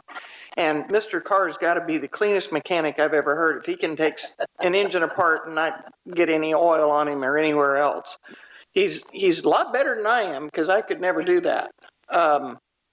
But that being said, I think we understand the health and safety issues with that, working with hazardous, not machinery, but materials. I'm glad that this was the automotive repair, small engine repair are also included in that. But I have a question. And is that in a different section than the? No, it's under home occupation. It's still home occupations, right? Okay, but we're getting rid of that whole section right for now. That's all being put back. So that'll be part of the Planning Commission review is the mobile service rules. The way I read this, though, Warren, it's the way I'm interpreting this is that prohibited businesses allowed at a particular home, right? Shall not have engine repair, automotive repair, mobile tire, that kind of thing. That's what I'm seeing. It's not meaning that a business can come to a residence and do that kind of work, correct? I think it does. Well, no. So for massage, that's correct. You can't have a massage parlor in your house, but you can go around and perform massages. Right. Mobile auto repair, this is something we're recommending not be a home occupation just because as you do mobile repair, which is fine, that the collection of hazardous materials, waste oils and stuff needs to go back to some sort of commercial place where they can be handled, and putting them in your garage is not a really good idea, which would probably be what happens if it's a home occ. So I think mobile car repair is okay in the city as long as it's operated out of a proper commercial, location. Right. But I think that's the thinking on that, but that's what we can test and kind of revisit as we go through the planning commission process. Okay. And again, that's our direction. You're going to send that back. Well, especially tire change because AAA does a lot of that. So, I mean, it's mobile. It's not in their. Right. It's We're just not talking a specifically home occupation. It's home operating out of a occupation. commercial location. As a business at the home. Chris? Yeah, I think that helps make that definition because that those are good services, windshield replacement, even the mobile oil changer that comes to your house and takes care of that. Most of the people that I've seen do that have better collection facilities on their vans, and they bring that back to their shop. I think that's better than having the home person drain their oil and have it put it out on the curb to be picked up. So, yeah, I think that operating a business to come bring your car to change your oil at my house, that's not a good thing. But having a mobile oil changer come to your house makes sense. From what Warren's telling me, these are tools for them to be able to handle certain circumstances that they find as a complaint that they can point to saying that we can't allow this. So again, it's going to be coming back later. So basically, all this is saying right now is you can't have a mobile repair garage in a residence in a residential area. Correct. Right. All right, fine. Okay. Right. Okay. Anything beyond any other topics? I think we've worn out, and I think he's done. Enough here. He's done with us. It's down to 6 items. That's pretty good. Well, again, coming back to this point then, direction-wise, do you want us to try to go ahead and make, for what we have in front of us, these... It's still first reading, right? I'm going to take an attempt at it. Yeah. Go ahead, Elizabeth. So I think you're right. Warren, help me out here. We are looking for a motion to approve ordinance XXXA, the zoning code and zoning map, with the attached exhibits, except in the zoning code update, we are not going to amend at this time sections 2121. Hold on. This is first reading. Right. Are we still going to do an reading. interest? We're not going to bring it He's back? trying to get a motion set up here, so go ahead. But I don't, okay. This is your motion for first reading. Right. Right? All right. So you want to approve, you want to adopt the first reading or take the motion on the first reading for everything in the zoning code update except, and Warren, help me here, I've got 2121, which is home occupation. Correct. I've got 2168090, which is commercial vehicles. I've got 2169040, which has to do with related to animals and home occupations. I've got 2169050, which is again animal home occupation crossover language. 2169121, which relates to food trucks. Were we pulling out food trucks or were we okay with we food were trucks? okay with the food trucks. We're okay with food trucks. All right, that one stays the same. And then 2184 is oak trees. Yeah, so we wanted to clarify no changes to oak trees. Oak trees occur in a number of sections, but we can identify those and bring them all back on second reading and just leave all oak tree removals at council for the time being. Okay, so let's do this. I mean, let legal counsel kind of state the particular language that we need. So just a clarification from Elizabeth. So we're going to basically approve all the document except for those exceptions that you mentioned. And it'll be the Warren staff to come back in 6 months' time and address those issues. And I think the oak tree one will probably come back by the second reading, right? We will see what the options are on that. I'm not going to promise anything. Okay, well, it's okay. If you don't get here, we don't get here. So. Yeah. But otherwise, that'll get the document through and meet the timeline. That's for the grant. The question is, will we be acceptable to the state for the grant purposes if we do this again? Right. Yeah. That's what I'm looking for, right? Okay. Question? Go ahead. The bedroom issue I brought up with the parking spaces, I don't know how we address that. So I would recommend that you defer that 6 months to the planning commission, because a lot of those sections are actually in the Uptown specific plan. Okay. That you want to address, but the commission could include that in an update as well. Okay. Thank you. Just don't forget about it. I'm mine. Okay. So Yeah, the let's city read. council is going to, if you all are so inclined, someone's going to make a motion to introduce for first reading by title only the zoning code text amendments, map amendments, and municipal code title amendments as follows. We're going to take each one individually.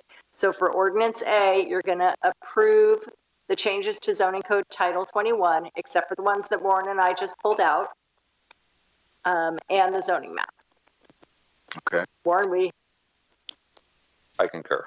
okay. So these are separate motions, correct? Yeah, we're going to do them Right, separately, so let's, particularly after do what we we're have doing a here. first on that and a second? Second. All right, so we have Bausch on first, second by Gregory. Any discussion on this language? Let's call for the question then. Councilmember Bausch. Aye. Councilmember Gregory. Aye. Councilmember Roden. Aye. Councilmember Strong. Aye. Mayor Hammond. Aye. Motion passes unanimously. Okay. All right, so the next one is going to be, again, introduced for first reading by title only. Ordinance XXXXB, approving changes to Title II in relations to updates to Title 21. Those are, I believe, just crossover cleanups that should be fine. So we would recommend you go ahead with that if you are so inclined. Okay. Any discussion on that language? Could you repeat that? Sorry. Your last couple words dropped off. Yeah. I think the motion would be to introduce for first reading by title only the zoning code text amendments, ordinance XXXXB, approving changes to Title II in relation to updates in Title I. Okay, and that. 21, sorry. 21. And that is about pets, you said? That is not about pets. Okay. These are just cleanup measures. Okay, got it, okay. I'll make that motion. Second. Okay, motion by Gregory, second by Bausch. Any discussion? Okay, we'll call for that question. All right, so the next one would be. Hang on. We Aye. need to do the vote. Taking a vote. Oh, sorry, I got carried away. Yep. Councilmember Gregory. Aye. Councilmember Bausch. Aye. Councilmember Roden. Aye. Councilmember Strong. Aye. Mayor Hammond. Aye. Motion passes unanimously. All right, Elizabeth. C. All right, so the next one would be, again, City Council introduced for first reading by title only, ordinance XXXXC approving changes to Titles 3, 5, 9, 12, 14, and 22 in relations to updates to Title 21. Again, these are just crossover, cross-references, things like that. It's not substantive. It's So consistent with moved. the ones Second. approved. All right, I have a motion by Bausch, second by Gregory. Any discussion on the language? Okay, call for the question. Councilmember Bausch. Aye. Councilmember Gregory. Aye. Councilmember Roden. Aye. Councilmember Strong. Aye. Mayor Hammond. Aye. Motion passes unanimously. All right, so the next one would be for the City Council to introduce for first reading by title only, ordinance XXXD, which approved changes to Title 7 in relation to updates in Title 21. This is the repeal of our old mobile home language that is no longer consistent with state law. Got it. So moved. Second. Okay, motion by Gregory, second by Bausch. Any discussion? Call for the question, Melissa. Councilmember Gregory. Aye. Councilmember Bausch. Aye. Councilmember Roden. Aye. Councilmember Strong. Aye. Mayor Hammond. Aye. Motion passes unanimously.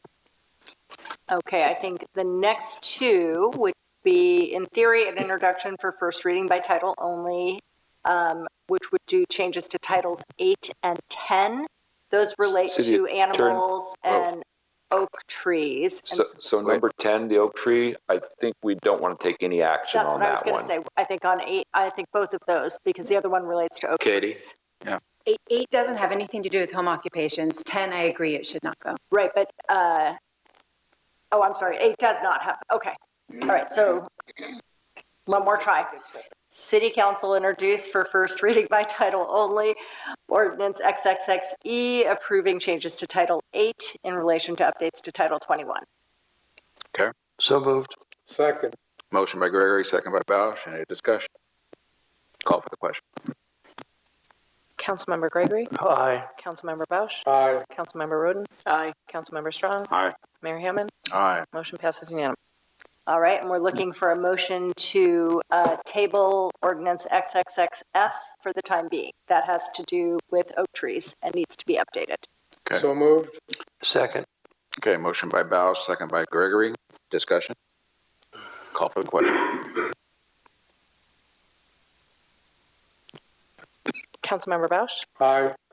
Councilmember Gregory? Aye. Councilmember Roden? Aye. Councilmember Strong? Aye. Mayor Hammond? Aye. Motion passes unanimously. And the last one, Elizabeth. All right, so City Council introduced for first reading by title only ordinance XXXG approving changes to Title 19 in relation to updates to Title 21, and this has to do with billboards and signs.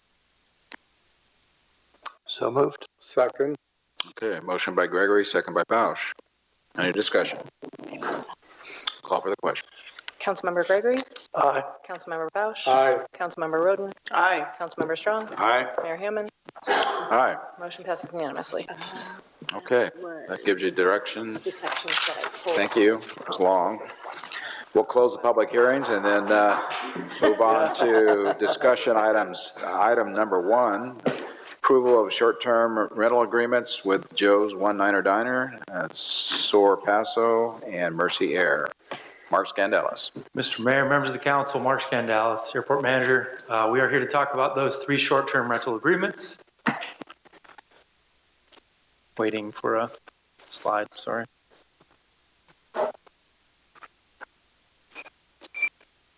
There we are. So the little history on these short-term rental agreements, these were tenants of the previous or the current FBO operator that is outgoing. And we, through the ad hoc process, City Council gave direction to staff to negotiate directly with these tenants because they're on city-owned property. It made sense to negotiate directly with them. Each entity was given essentially the same offer that they had with the previous operator, and each entity accepted the offer of the city and agreed to the rental terms. These are short-term rental agreements. We've used this agreement in other times at the airport. It's the standard short-term agreement that we do use. The term is 1 year. It will auto-extend up in 1-year increments up to 5 years maximum. Absent notice from either party can give 90 days notice of cancellation. There is rent escalations built into this to maintain fair market values over the life of the term, yearly based on consumer price index, and every 5 years based on a rent study. Fiscal impact for this, you can see the location, the monthly rent, and the annual rent for each of the 3 rents here. Bottom line for that is the city will realize $107,000 per year coming to the airport fund. Here is the lease area for Joe's One Niner Diner. It's the restaurant space in the airport terminal. When you come in the doors, turn to the left. It's the kitchen, dining, and the exterior terrace. For Soar Paso, they have 200 square feet on the 2nd floor of the Executive Air Center, not the areas depicted with the red X's. And for Mercy Air, they're on the 1st floor of the Executive Air Center. It's about 3,800 square feet. And then they have 2 unassigned parking spaces on about 12,000 square feet of ramp space in front of their offices. Recommendation tonight is to approve Resolution 24XXX authorizing city manager to execute the short-term rental agreements with the Joe's One Niner Diner, Mercy Air, and Soar Paso, subject to any minor technical or non-substantive changes as approved by the city manager and city attorney. Happy to take any questions you have. Okay, thank you, Mark. Questions of any issues here? I do. Yep. So on the short-term ones, like with Joe, is that an annual review of the consumer price index and raise the price? Yeah, just like every other lease at the airport, finance department will look at the consumer price index and make adjustments yearly. Is that what Joe's been doing now, or? I'm not sure if he's had rental adjustments. That was based on the previous operator. All right, thank you. Mark, for negotiations, I mean, I'm assuming all tenants are in agreement with this lease setup. Correct, yeah. Okay, very good. Anyone else? Chris? This side? Okay. We'll go ahead and open up to public. Anybody wishing to address this item, please come forward. Seeing none, we'll bring it back to council for direction. I move that we approve the short-term rental agreements. Let's see. Approve Resolution 24XXX, authorize the city manager or designee to execute short-term rental agreements with Joe's One Niner Diner, Mercy Air, and Soar Paso, subject to minor technical or non-substantive changes as approved by the city manager or city attorney. Second. Motion by Pro Tem Gregory, second by Councilman Strong. Any discussion?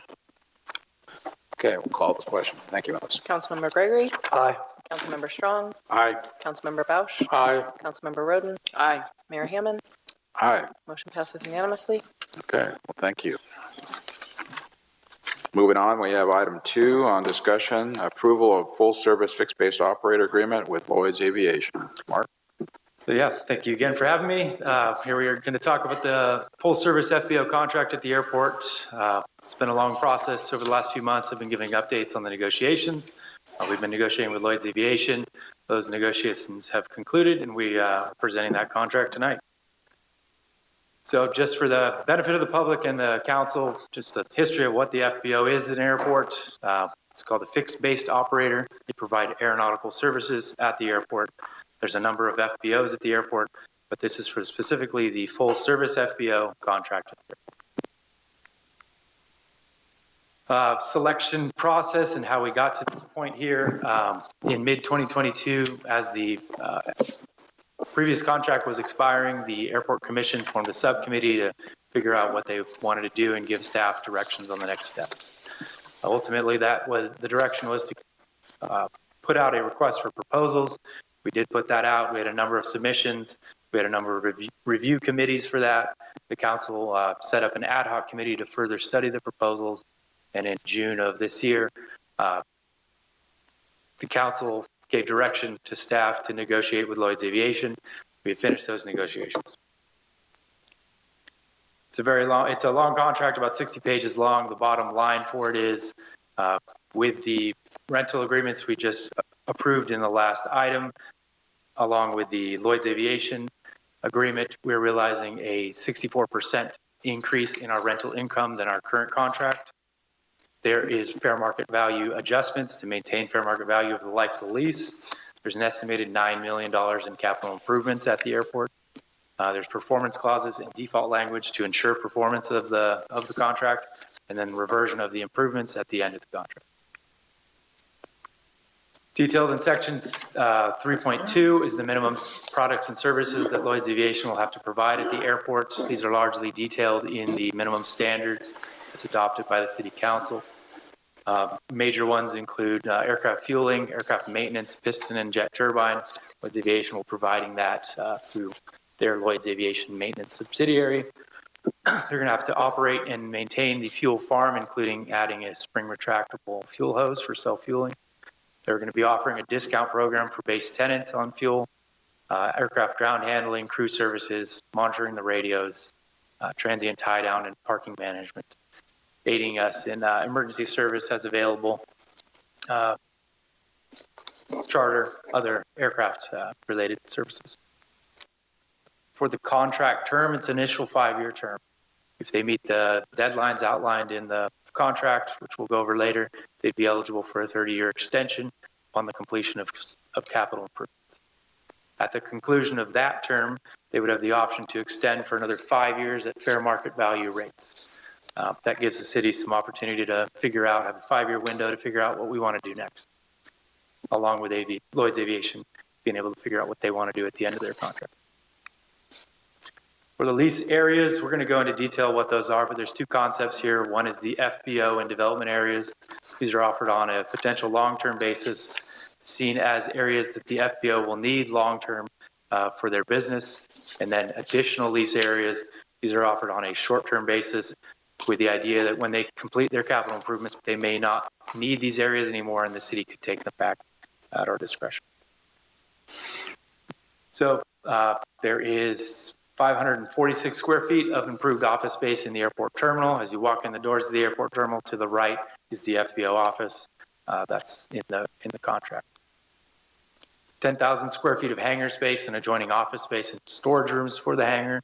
This is in the Executive Air Center. It's where the maintenance shop operates now and where Lloyd's Aviation would be operating their maintenance shop. There's 25,000 square feet of aircraft ramp space in front of the maintenance shop so that they can also do their business on their own ramp. This area depicts about 3,000 square feet of unimproved lease area designated for the airport terminal expansion, just to the south of the airport terminal. And then this area depicts about 140,000 square feet of unimproved lease area designated for hangar development. We'll go into both the developments in the next few slides.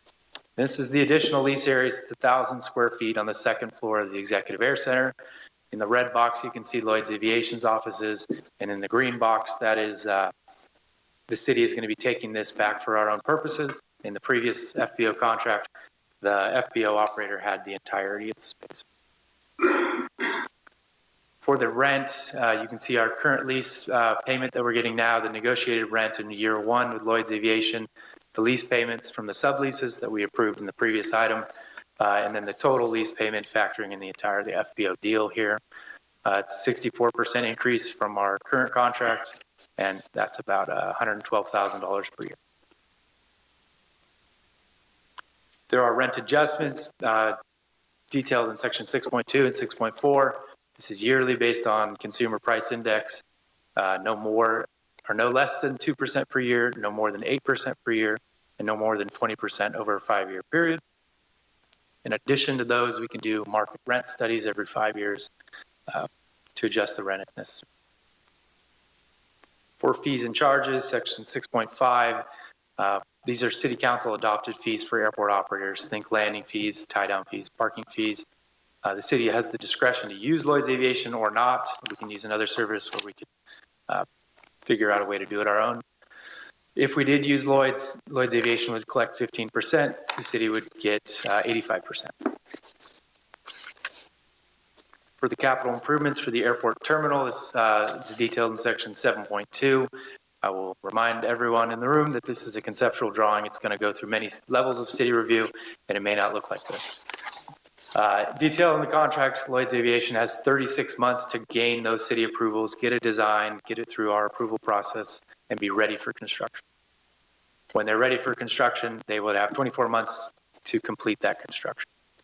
If they did not meet those timelines, that's an event of default of the contract. For the hangar construction, again, this is conceptual only. It will have full city reviews. This is a 4-phase project. We'll go into the phases later or in the next slides, but the idea is to keep the project moving and keep the site moving. Non-performance is an event of default. So phase 1 is to get the design for the area and the hangars to an agreed upon standard with the city. That would take 18 months. And then the city would review that within that 18 months. Airport Commission, Design Review Committee, and Planning Commission. Following that, they'd have to do site development. This is for the infrastructure for the entire site, no longer than 36 months. This is the entire earthwork, all the utilities, all the concrete and asphalt for the hangar pads and the ramp areas, and the security fencing for the entire site. So we don't want to do it in a fractional basis. You want the entire site developed, so we can just put on hangars as demand calls for it. Phase 3 is the initial hangar build. So this will take no longer than 5 years following the completion of phase 1. So this is the construction of the initial 8 hangars, 4 box hangars and 4 T hangars that would accommodate small to mid-sized jets and also our general aviation population. And for phase 4, this is the completion of the hangar build for a total of 11 boxes and 8 T hangars. This is to take no longer than 10 years following the completion of phase 1. This is an on-demand approach. The city doesn't prescribe that Lloyd's Aviation has to do 1 this year and 3 next year. Lloyd's could do them all in 1 year, or they could do 1 based on demand. After the 10 years following the completion of phase 1, anything that they have not built on, any hangar pad that hasn't been built, would revert to the airport, and we could do what we'd like with that, and Lloyd's Aviation would retain the hangars that were developed in phase 3. Assurance of completion detailed in section 7.11. So anything over $25,000, capital improvement over $25,000, they need to get a performance bond and a payment bond. The reversion of the improvements, section 7.14, at the conclusion of the lease term, the ownership of the improvements revert to the airport, or at the city's discretion, we can ask Lloyd's Aviation to remove the structures and bring it back to the original condition. And some additional terms that you'll find in the contract is self-serve aviation fuel pricing. So we do have some caps on that. That's 105% of relative fuel pricing within 150 nautical miles. For military fuel, Lloyd's Aviation does need to get the military fuel contract when that is released by the Defense Logistics Agency. But until then, they need to provide military fueling at contract rates. For the pilot's lounge, as you enter into the airport terminal, you'll see there's a pilot's lounge directly in front of you. Lloyd's Aviation has to maintain that pilot's lounge until the new airport terminal is built. At that time, the pilot's lounge would go into that building, and the city would get that space back, and we can come up with some ideas what to do with it. And for the future of the airport and the spaceport concepts here, this contract is not exclusive. We can do what we like with our airport. Just want to make sure that that's highlighted in the contract. Recommendation tonight is to approve Resolution 24XXX authorizing the city manager to execute the lease agreement with Lloyd's Aviation for the full service fixed-based operator services, subject to any minor technical and non-substantive changes as approved by city manager and city attorney, and subject to any minor insurance changes as approved by the risk manager. Touching on the insurance point there, their broker's still reviewing the document. The amounts of insurance are not in question. Those are in Exhibit B, I think, on page 55. It would just be the technical language in the insurance. With that, happy to take any questions you have. Okay, thank you, Mark. Start off with Sharon. We've talked about that when the FBO performs certain services, there's a minimum of 3, right, on the list? Correct. They're going to have fuel, of course, mechanic, and what is the third? They're going to have charter. Go back to that.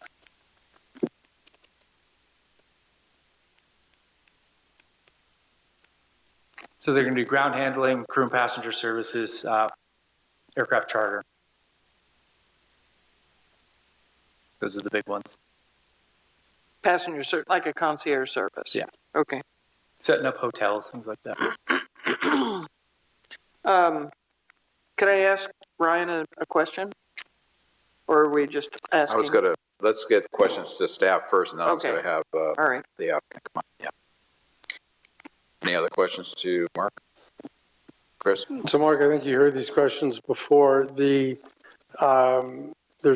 2 separate developments, one for the terminal, and that's on its own timeline, and then there's 4 phases for the construction of the hangars. Correct. If something were to happen, something happened in the economy, the contract couldn't be fulfilled by Lloyd's. Just want to confirm that all of the improvements would revert back to the city at whatever point that might have to be terminated. Am I understanding that correctly? I mean, yeah, there's default clauses in the contract that are separate from those performance clauses. If they don't meet those performance on the capital improvements, that is an event of default, and there's also a separate event of default. Thomas may be able to dive deeper into that.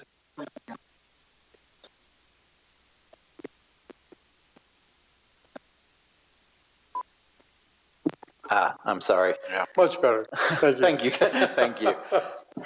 Any failure to perform the hangar improvements through phase 3 would be a default under the agreement as a whole, which would present the city with the opportunity to terminate, and then the entirety of the whole lease area would revert. There's a special provision, though, in the hangar agreement where if phase 4, which is the construction of hangars above the 8 hangars, the 40 and the 4 8x8 hangars, that's based on market. If they wish not to produce more than 8 hangars, and the phase 4 period ends, which would be about 11 and a half years after the start of the lease, the remaining pads would revert to the city without a termination of a lease, and the city would then be able to go out and find a master developer potentially to build hangars itself, or build hangars itself, and could sell those hangars or lease those hangars, sorry. So the hangars that had been developed up to that point, those would still be retained, hopefully by Lloyd's, they would still have those. If there was some separation between the city and Lloyd's, what would happen to those hangars? Those hangars would revert with the rest of the premises, and then the city would be looking for a new FBO if the whole lease were to terminate. Thank you. Welcome. Pro Tem Gregory. So, just for Thomas. So in the situation at the 11 and a half years, and either they decided not to or didn't want to develop the last 8 hangars, would the city or the city's person who they have finished the hangars reimburse Lloyd's?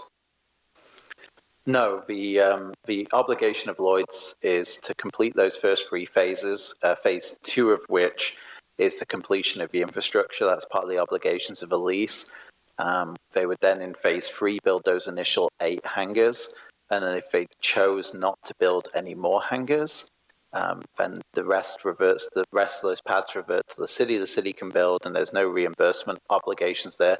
Lloyd's does retain the right to market their original 8 hangars in that situation, and we've, obviously this is all dependent on the market, but we've heard several folks at the airport fairly confident that those hangars there will be demand for the hangars. So the infrastructure would be for 16 hangars total? Yes. With the descriptions we had. Okay, thank you. Okay, I have some questions. With regard to the hangar development and the way it's designed currently, maybe a question for Warren, and this has to do with aviation services and operating out of a hangar for particular types of services for aircraft. I know there's different zoning for different types of work, so that's what I'm wondering, with regard to this development. I think there's a need essentially for hangar space for aircraft, of course, but also for maintenance and specific work to aircraft. Then that would be a business, in other words. So my question is the 3.1 acres there able to be used as a business location other than hangars? So it's all under multiple restrictions, right? You have the general zoning, the airport zone that's very permissive. You have the airport master plan that's specific about different types of uses. And then the council has individual leases with terms for any site or building. So it would be kind of a combination of matching all those up. I think ultimately the council has a final say on what uses happen. They would have to happen in a building that's, of suitable occupancy for fire protection, right, exiting, that sort of thing. Whether a hangar would meet some of those safety standards for some of those more hazardous uses would be, a question that'd have to be, resolved through a building permit process. Yeah, that's why I'm hoping Lloyd's are open to the design of this thing, because again, I think those services are going to be important to have on our airport as we grow, and there really isn't anything up close for that to happen, and we're kind of locking in, so to speak, aircraft hangar use on this 3 acres. And that's what I'm concerned about, is maybe we can talk with Lloyd's as far as the plan and the vision for that, other than just specific hangars to put an aircraft into. So that's something we can talk about later. So the other question I had is, and I could probably ask Lloyd's about this directly, which I'll do. So I have nothing else for you, Mark. Chris? John, your comment about maintenance sparked another question that came up. And I don't know, we talked a little bit about some of the equipment, the trucks, the fuel reels, things like that, the pumps. When somebody like the Royal Air Force comes in, they have need for equipment. What is there any provision that type of specialized equipment will be provided? Is the city responsible to help provide that? Does the RAF provide their own? How does that work? I'm not really clear on that. The airport gets a number of those military and one-off clients, and at that time, the FBO generally goes to a rental service and would bring in air stairs or bring in a start cart or generators or air conditioners, things that they need at that time. Okay, and so that's already been, I mean, that's readily accessible, we don't, Yeah, and if Ryan can say no, but I mean, they're accustomed to doing that in Bakersfield, and I imagine they do. got it. Thank you. Okay, any other questions? No? If you don't mind, then I'd like to maybe have the applicant, come on up and we can ask Ryan if you'd like to approach, and we can get some specific questions. Let me lead off by the fact that I understand the mechanic that's currently there is not going to be extending on. So what is Lloyd's plan for maintenance on the airport? Yeah, so the current mechanic is burned out. So, he has decided he does not want to do that. We have currently hired a dozen local residents already, who many of them are already training with us in Bakersfield, and a couple of them are mechanics and then an administrative person for the maintenance shop. So we do have A&Ps that we have hired here, and we are still looking for one more IA, which is an aircraft mechanic with an inspector's authorization. We will support that with our existing personnel in Bakersfield until we fill that position here. Got it. Okay. My next question is the pilot's lounge. It's always important for pilots to be able to have a place where at least get on a computer, if nothing else. Are you going to have some sort of an opportunity for them to do that? I know we have a little area right there in the lounge itself, but is there going to be any additional area that you're planning currently before you build out? We'll have a computer accessible to pilots. That's not a problem. We don't actually see a lot of use for that anymore.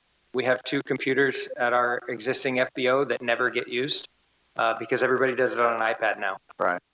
And I know that I fixed that too, that we didn't even have a Wi-Fi available in the building until about a year ago. Yes, so now we will provide Wi-Fi as well. There you go. A strong one, actually, if you could do that, because the one we have is kind of weak sometimes. Yeah, whatever service I can get to the building is what we'll broadcast. There you go. Okay, excellent. Okay, those are the 2 ones that I had for you directly, Brian. Any other questions? Well, you took my 2 questions. Oh, okay. Great minds. Well, again, I think, we'll... Yes, Brett. Are you going to be retaining any of the current people that have been working there? We've already hired 2. Thank you. Thanks. As far as equipment, also tanks, vehicles and such like that, you're going to be able to supply that day one. Yeah, we're actually going to have more supply than is existing. We're going to have 2,000 extra gallons of jet fuel on the airport in the trucks that we've already arranged to purchase and bring in. What's the question on the military fuel too? Can you answer that? Yeah, we've already requested to the Department of, to the DLA, who assigns the contract. So we've already requested, actually we did that about over a month ago, for them. The contract is not currently up for renewal until April of 2026. We asked them, given the circumstance, to put that out for solicitation again. There is currently some interdepartmental discussion amongst them about whether they not have the staff to do that or not.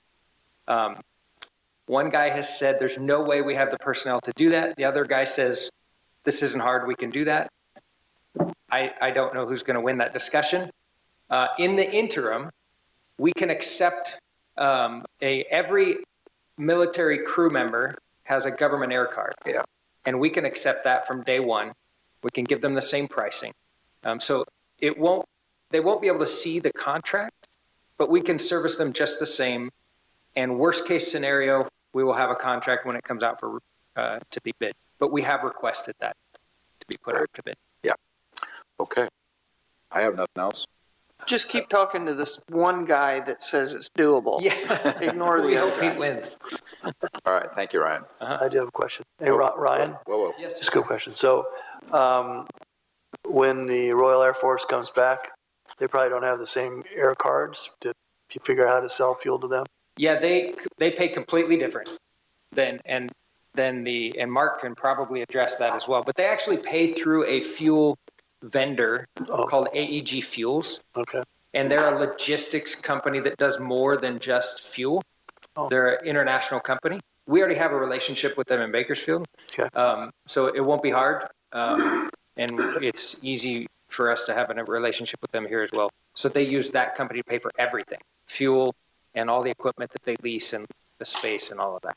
Okay. And what day are you starting? We start at 7:31 p.m. On September 30th. Cool. Thank you. Okay, thank you very much, Ryan. Anybody else? Anybody else questions? Okay, so we'll go ahead and open up to the public. Anyone wishing to address this item? Eric, go ahead. Starting to act like Dale goes. Eric Cook, Chairman for the Airport Commission. I've already had discussion with a lot of people about this. I'm just going to say up front that we appreciate all the effort that's been put in by everybody that's been involved in this process. We're thankful that things turned out the way they did. I think we're all going to see by some of the numbers we've already seen, this is going to be a big positive for our airport. But most importantly, from the production and construction side of the hangars. So I've already told their group I could sell all those hangars tomorrow. So I don't see any problem whatsoever with getting people to buy those hangars, because I'm like the hangar guru that everybody calls. And I've already told these guys that when they're ready, we'll get them all pre-sold. So, and I will. I've already got, well, I'm not going to say how many, but I've already got quite a few of them sold. We're just working on all the details. So when I first heard about this little short story, I'm on the phone calling people. I'm like, okay, we're gonna get these hangars. I mean, they're gonna be done like, and then I see that long range plan. I'm like, this is too how long. long is this gonna take? So my biggest thing I want to say is we got to do everything we can at all of our levels to push this project through, because we have worked so hard since I've been on this commission to get our fees reduced. Back when Dick McKinley was here, because he was trying to compare us to the city downtown. But it's the airport, it's the city's property, so we have to do everything we possibly can to push this project through, because there's no doubt in my mind, and to create synergy, right? We've had these new fees put in for all these years. Not one shovel is put in the ground for anything that's aviation related. We've got the RV storage, we've got the winery, we got all these things, but it's time to start getting stuff done that's airport related. So I'm here to help any way I can. Very good. Thank you, Eric. Anyone else? We do have a caller online. Okay. Who is it? Linda George. Linda George, can you hear us? Go ahead. Yeah, can you hear me? It was probably safer for me to come home.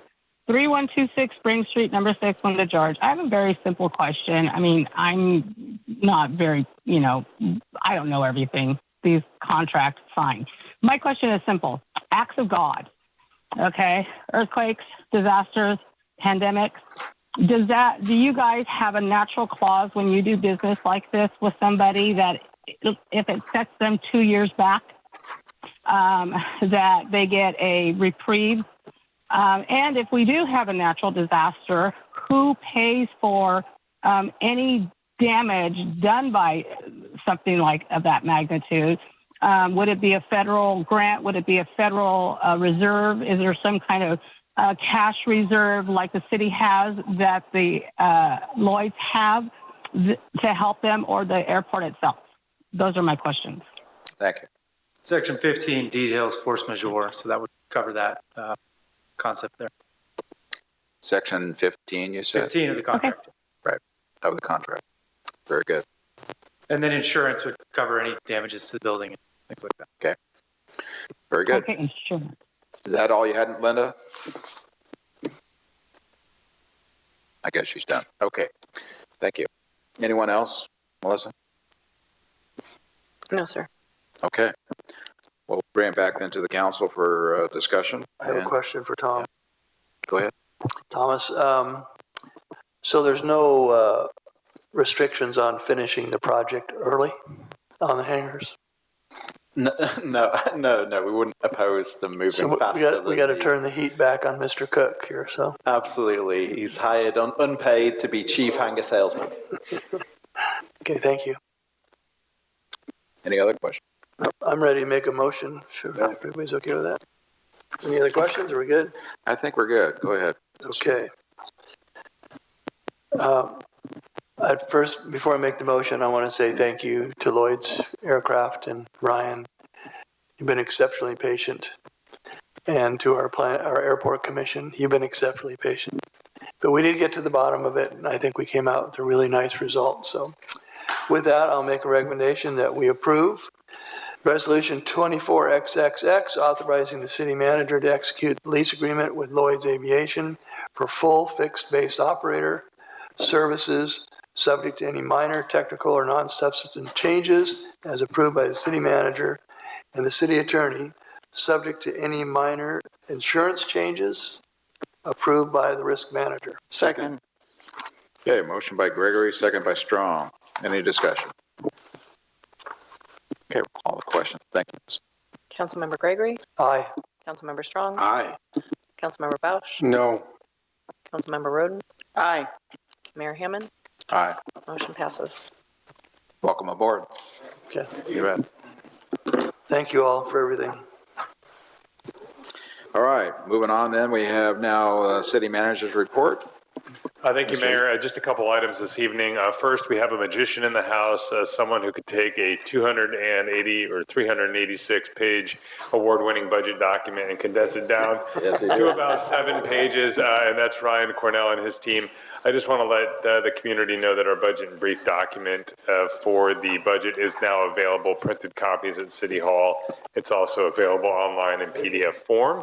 Also proud to announce that our Public Works team today received an announcement that we've won a national award from the Institute of Transportation Engineers, the most unique award title that I've come across, which was the Unusual Roundabouts Award.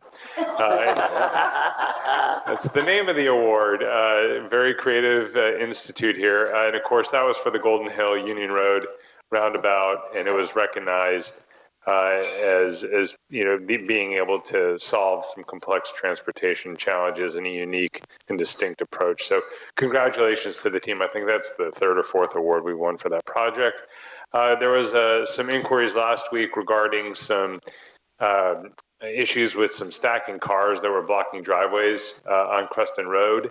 It's tandem with the construction project going on and some of the flagging work that's necessary. So staff was able to mobilize pretty quickly. I think we've got at least one sign up there right now that's directing vehicles to hopefully keep those driveways clear so people can get in and out of the businesses. And we're actually going to be getting additional signs along that stretch. And as that project moves, so too will those signs. And we're going to look at some other ways to make sure that folks know that those businesses are open. We want to make sure they stay open. I have a coffee with the city manager coming up on the 27th. We're going to be covering community preparedness since it is National Preparedness Month. So a presentation by the fire and emergency services staff on all things preparedness. And then a little ways out, but on October 2nd from 4:30 to 6:30, the police department and fire department are going to be having their open house at the Public Safety Center. Family-friendly event, free to everyone. They're going to have live demonstrations, drone demonstrations, motorcycle demonstrations, a vehicle extrication demo. Go on a tour, check out the Public Safety Center, a lot of cool stuff for the whole family. So again, October 2nd. With that concludes my comments. Thank you. Okay. We'll move on then to council business and committee reports. Sharon, would you like to start? I had a little sit down with Lonnie Wiley. I hadn't visited her for a while. She was kind of catching me up on some of the things that are going on. Perspective stuff. It was good to just catch up with her. I had a meeting with Supervisor John Pashan, Caltrans, SLOCOG, and Commander of CHP discussing the homeless crossings over 101 and some of the other issues with some of the homeless living under bridges, and there's some destruction going on there too.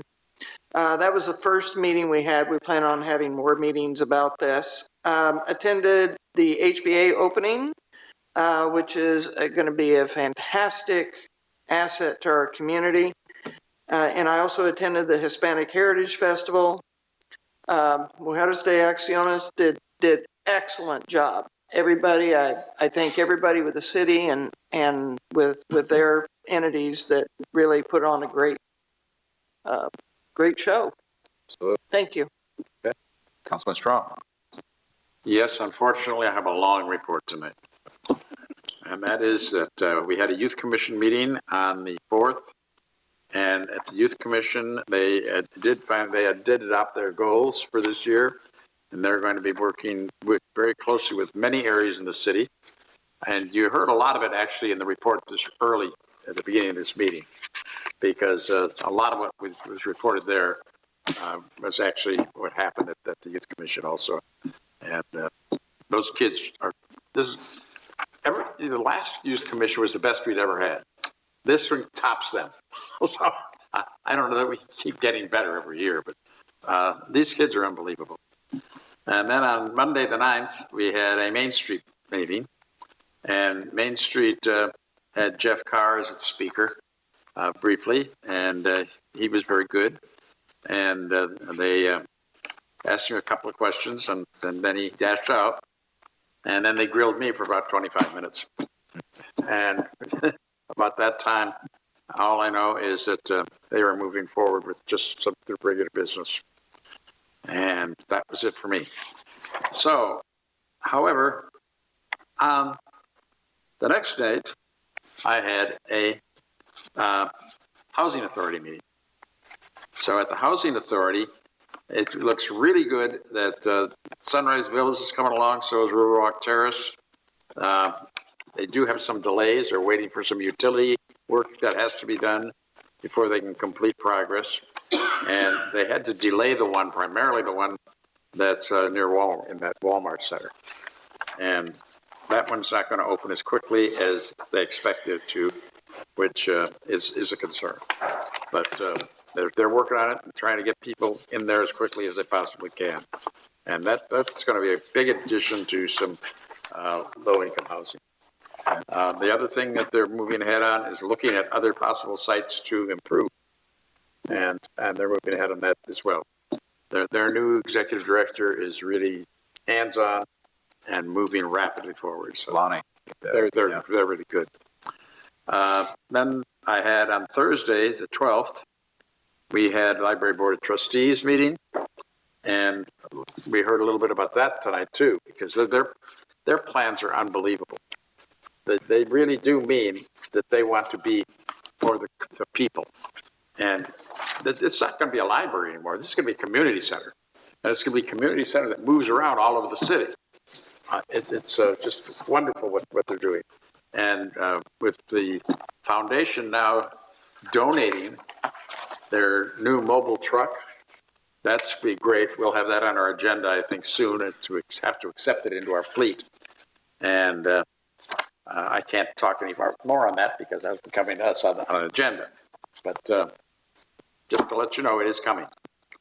And then on the 16th, I had a meeting on behalf of one of my jobs with SLOCOG.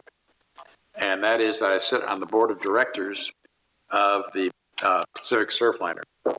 And they are still working, trying to get the state to actually buy out Union Pacific tracks from Moore Park all the way to Gilroy, so that they can extend the train all the way from San Diego all the way up to Gilroy. And that will give us 2 more trips every day, north and south. So that will be helpful. And that relates to the meeting that I then had this afternoon. And that was with the Travel Paso Board of Directors. And Travel Paso is working very closely with the Mid-State Fair to market their rooms, their hotel rooms. And Mid-State Fair, they're one of the sponsors there at the fair. And the fair is working with them too. They have one problem in that there's one big electronic sign out there that during the fair is advertising a Tascadero hotel. And they're saying, no, we want our hotels pushed. And they said, well, we can't do that since they own the sign. And we have to lease it from them. So we have a problem there, and we're just going to have to see that the Tascadero gets its say in there too, unfortunately. Well, I guess not unfortunately. They are a little bit concerned about the number of rooms that are coming on board because they've been down. They were down in their actual occupation, or the room occupants by 88% this year over last. Now, oddly enough, though, that's still the least loss in the North County of anywhere. So we're doing better than anybody else up here. But south of the grade, they're not down, they're up. So somehow we've got to get more of those people back up here to Paso. And that's what they're going to be working on, and they're going to be also cooperating with me on the train extension and trying to get more trains up here specifically for the Mid-State Fair so that they can fill their hotel rooms and keep bringing in that TOT. They are looking at social media ad costs, and they've got a proposal before them that's about 10% lower than what they've been paying. And that's really good because right now they're sitting with a bank balance of approximately $1.5 million. So they are doing really well with their investments and with their income. So that's looking good for our whole area. So that will finally conclude my report. Be happy to answer any questions if you have any. Very good. Thank you, Fred. Councilman Bausch. Thank you. Just very briefly, met with Senior Citizen Advisory Committee, Parks and Recreation Budget.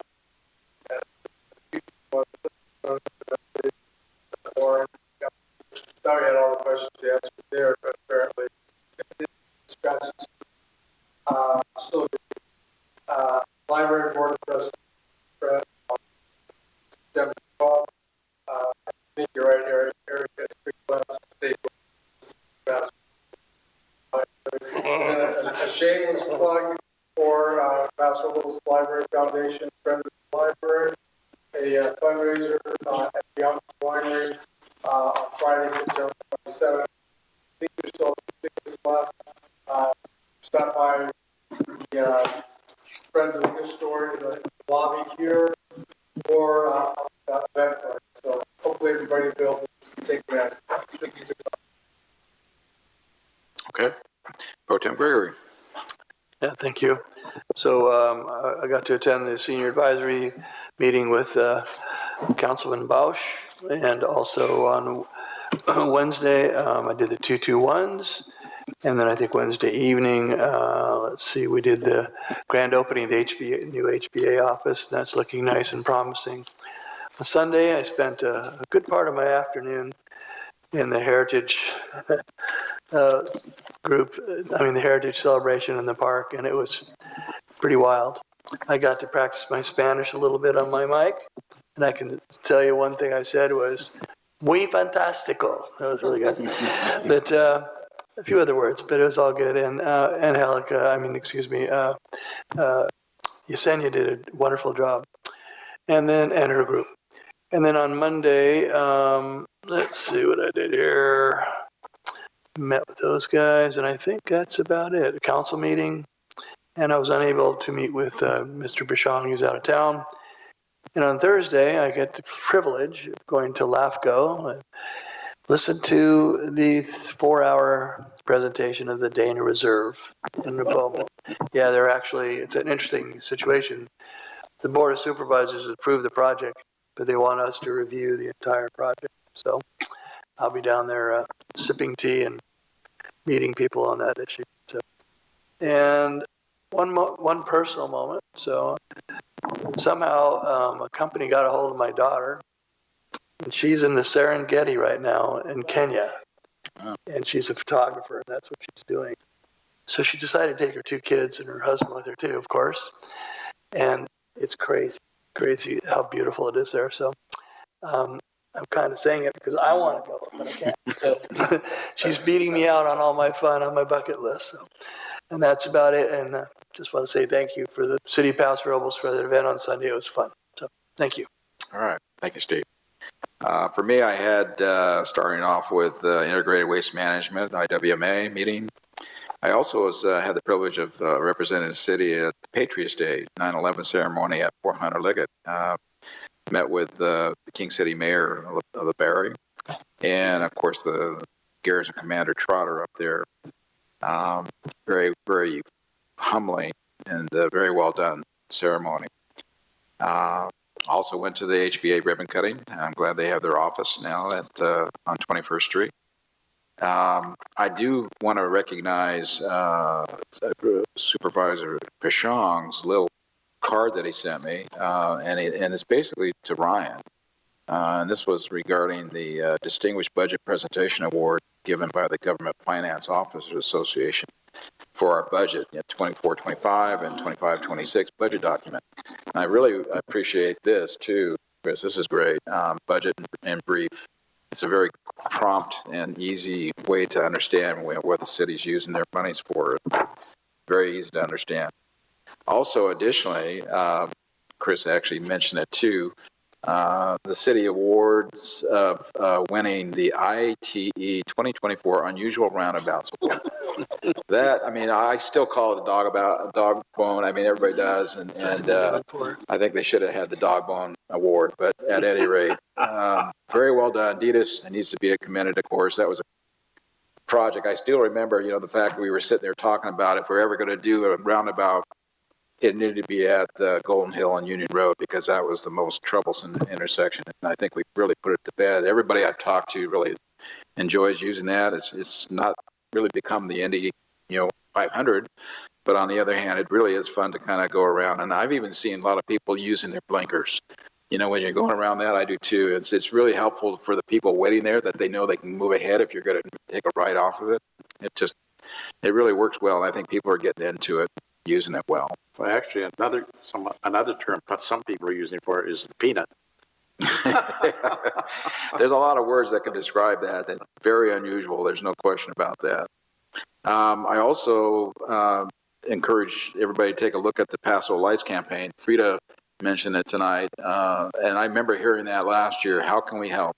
This is great, and so I'm glad she put that program together because I think it's a way of people owning the park, so to speak. Yeah, they have a little bit of ownership when they see all those lights up there, and so if you go online, you can see it. I've already donated to it. It's a great opportunity to help. Tomorrow, I'm going to the Central Coast Community Energy big meeting we have once a year. It's going to be up there in Seaside, so Wednesday and Thursday up there doing that work. That's about it for me. Upcoming events, Paso Robles Planning Commission, September 24th, a week from tonight, here in this building. Coffee with a manager, city manager, community presentation is going to be the 27th. That's going to be the Friday of next week. Paso Robles Youth Advisory Committee meeting, October 2nd. And one thing I didn't see in here, and this is something I want to ask staff, is that I believe we have a meeting October 1st for City Council, correct?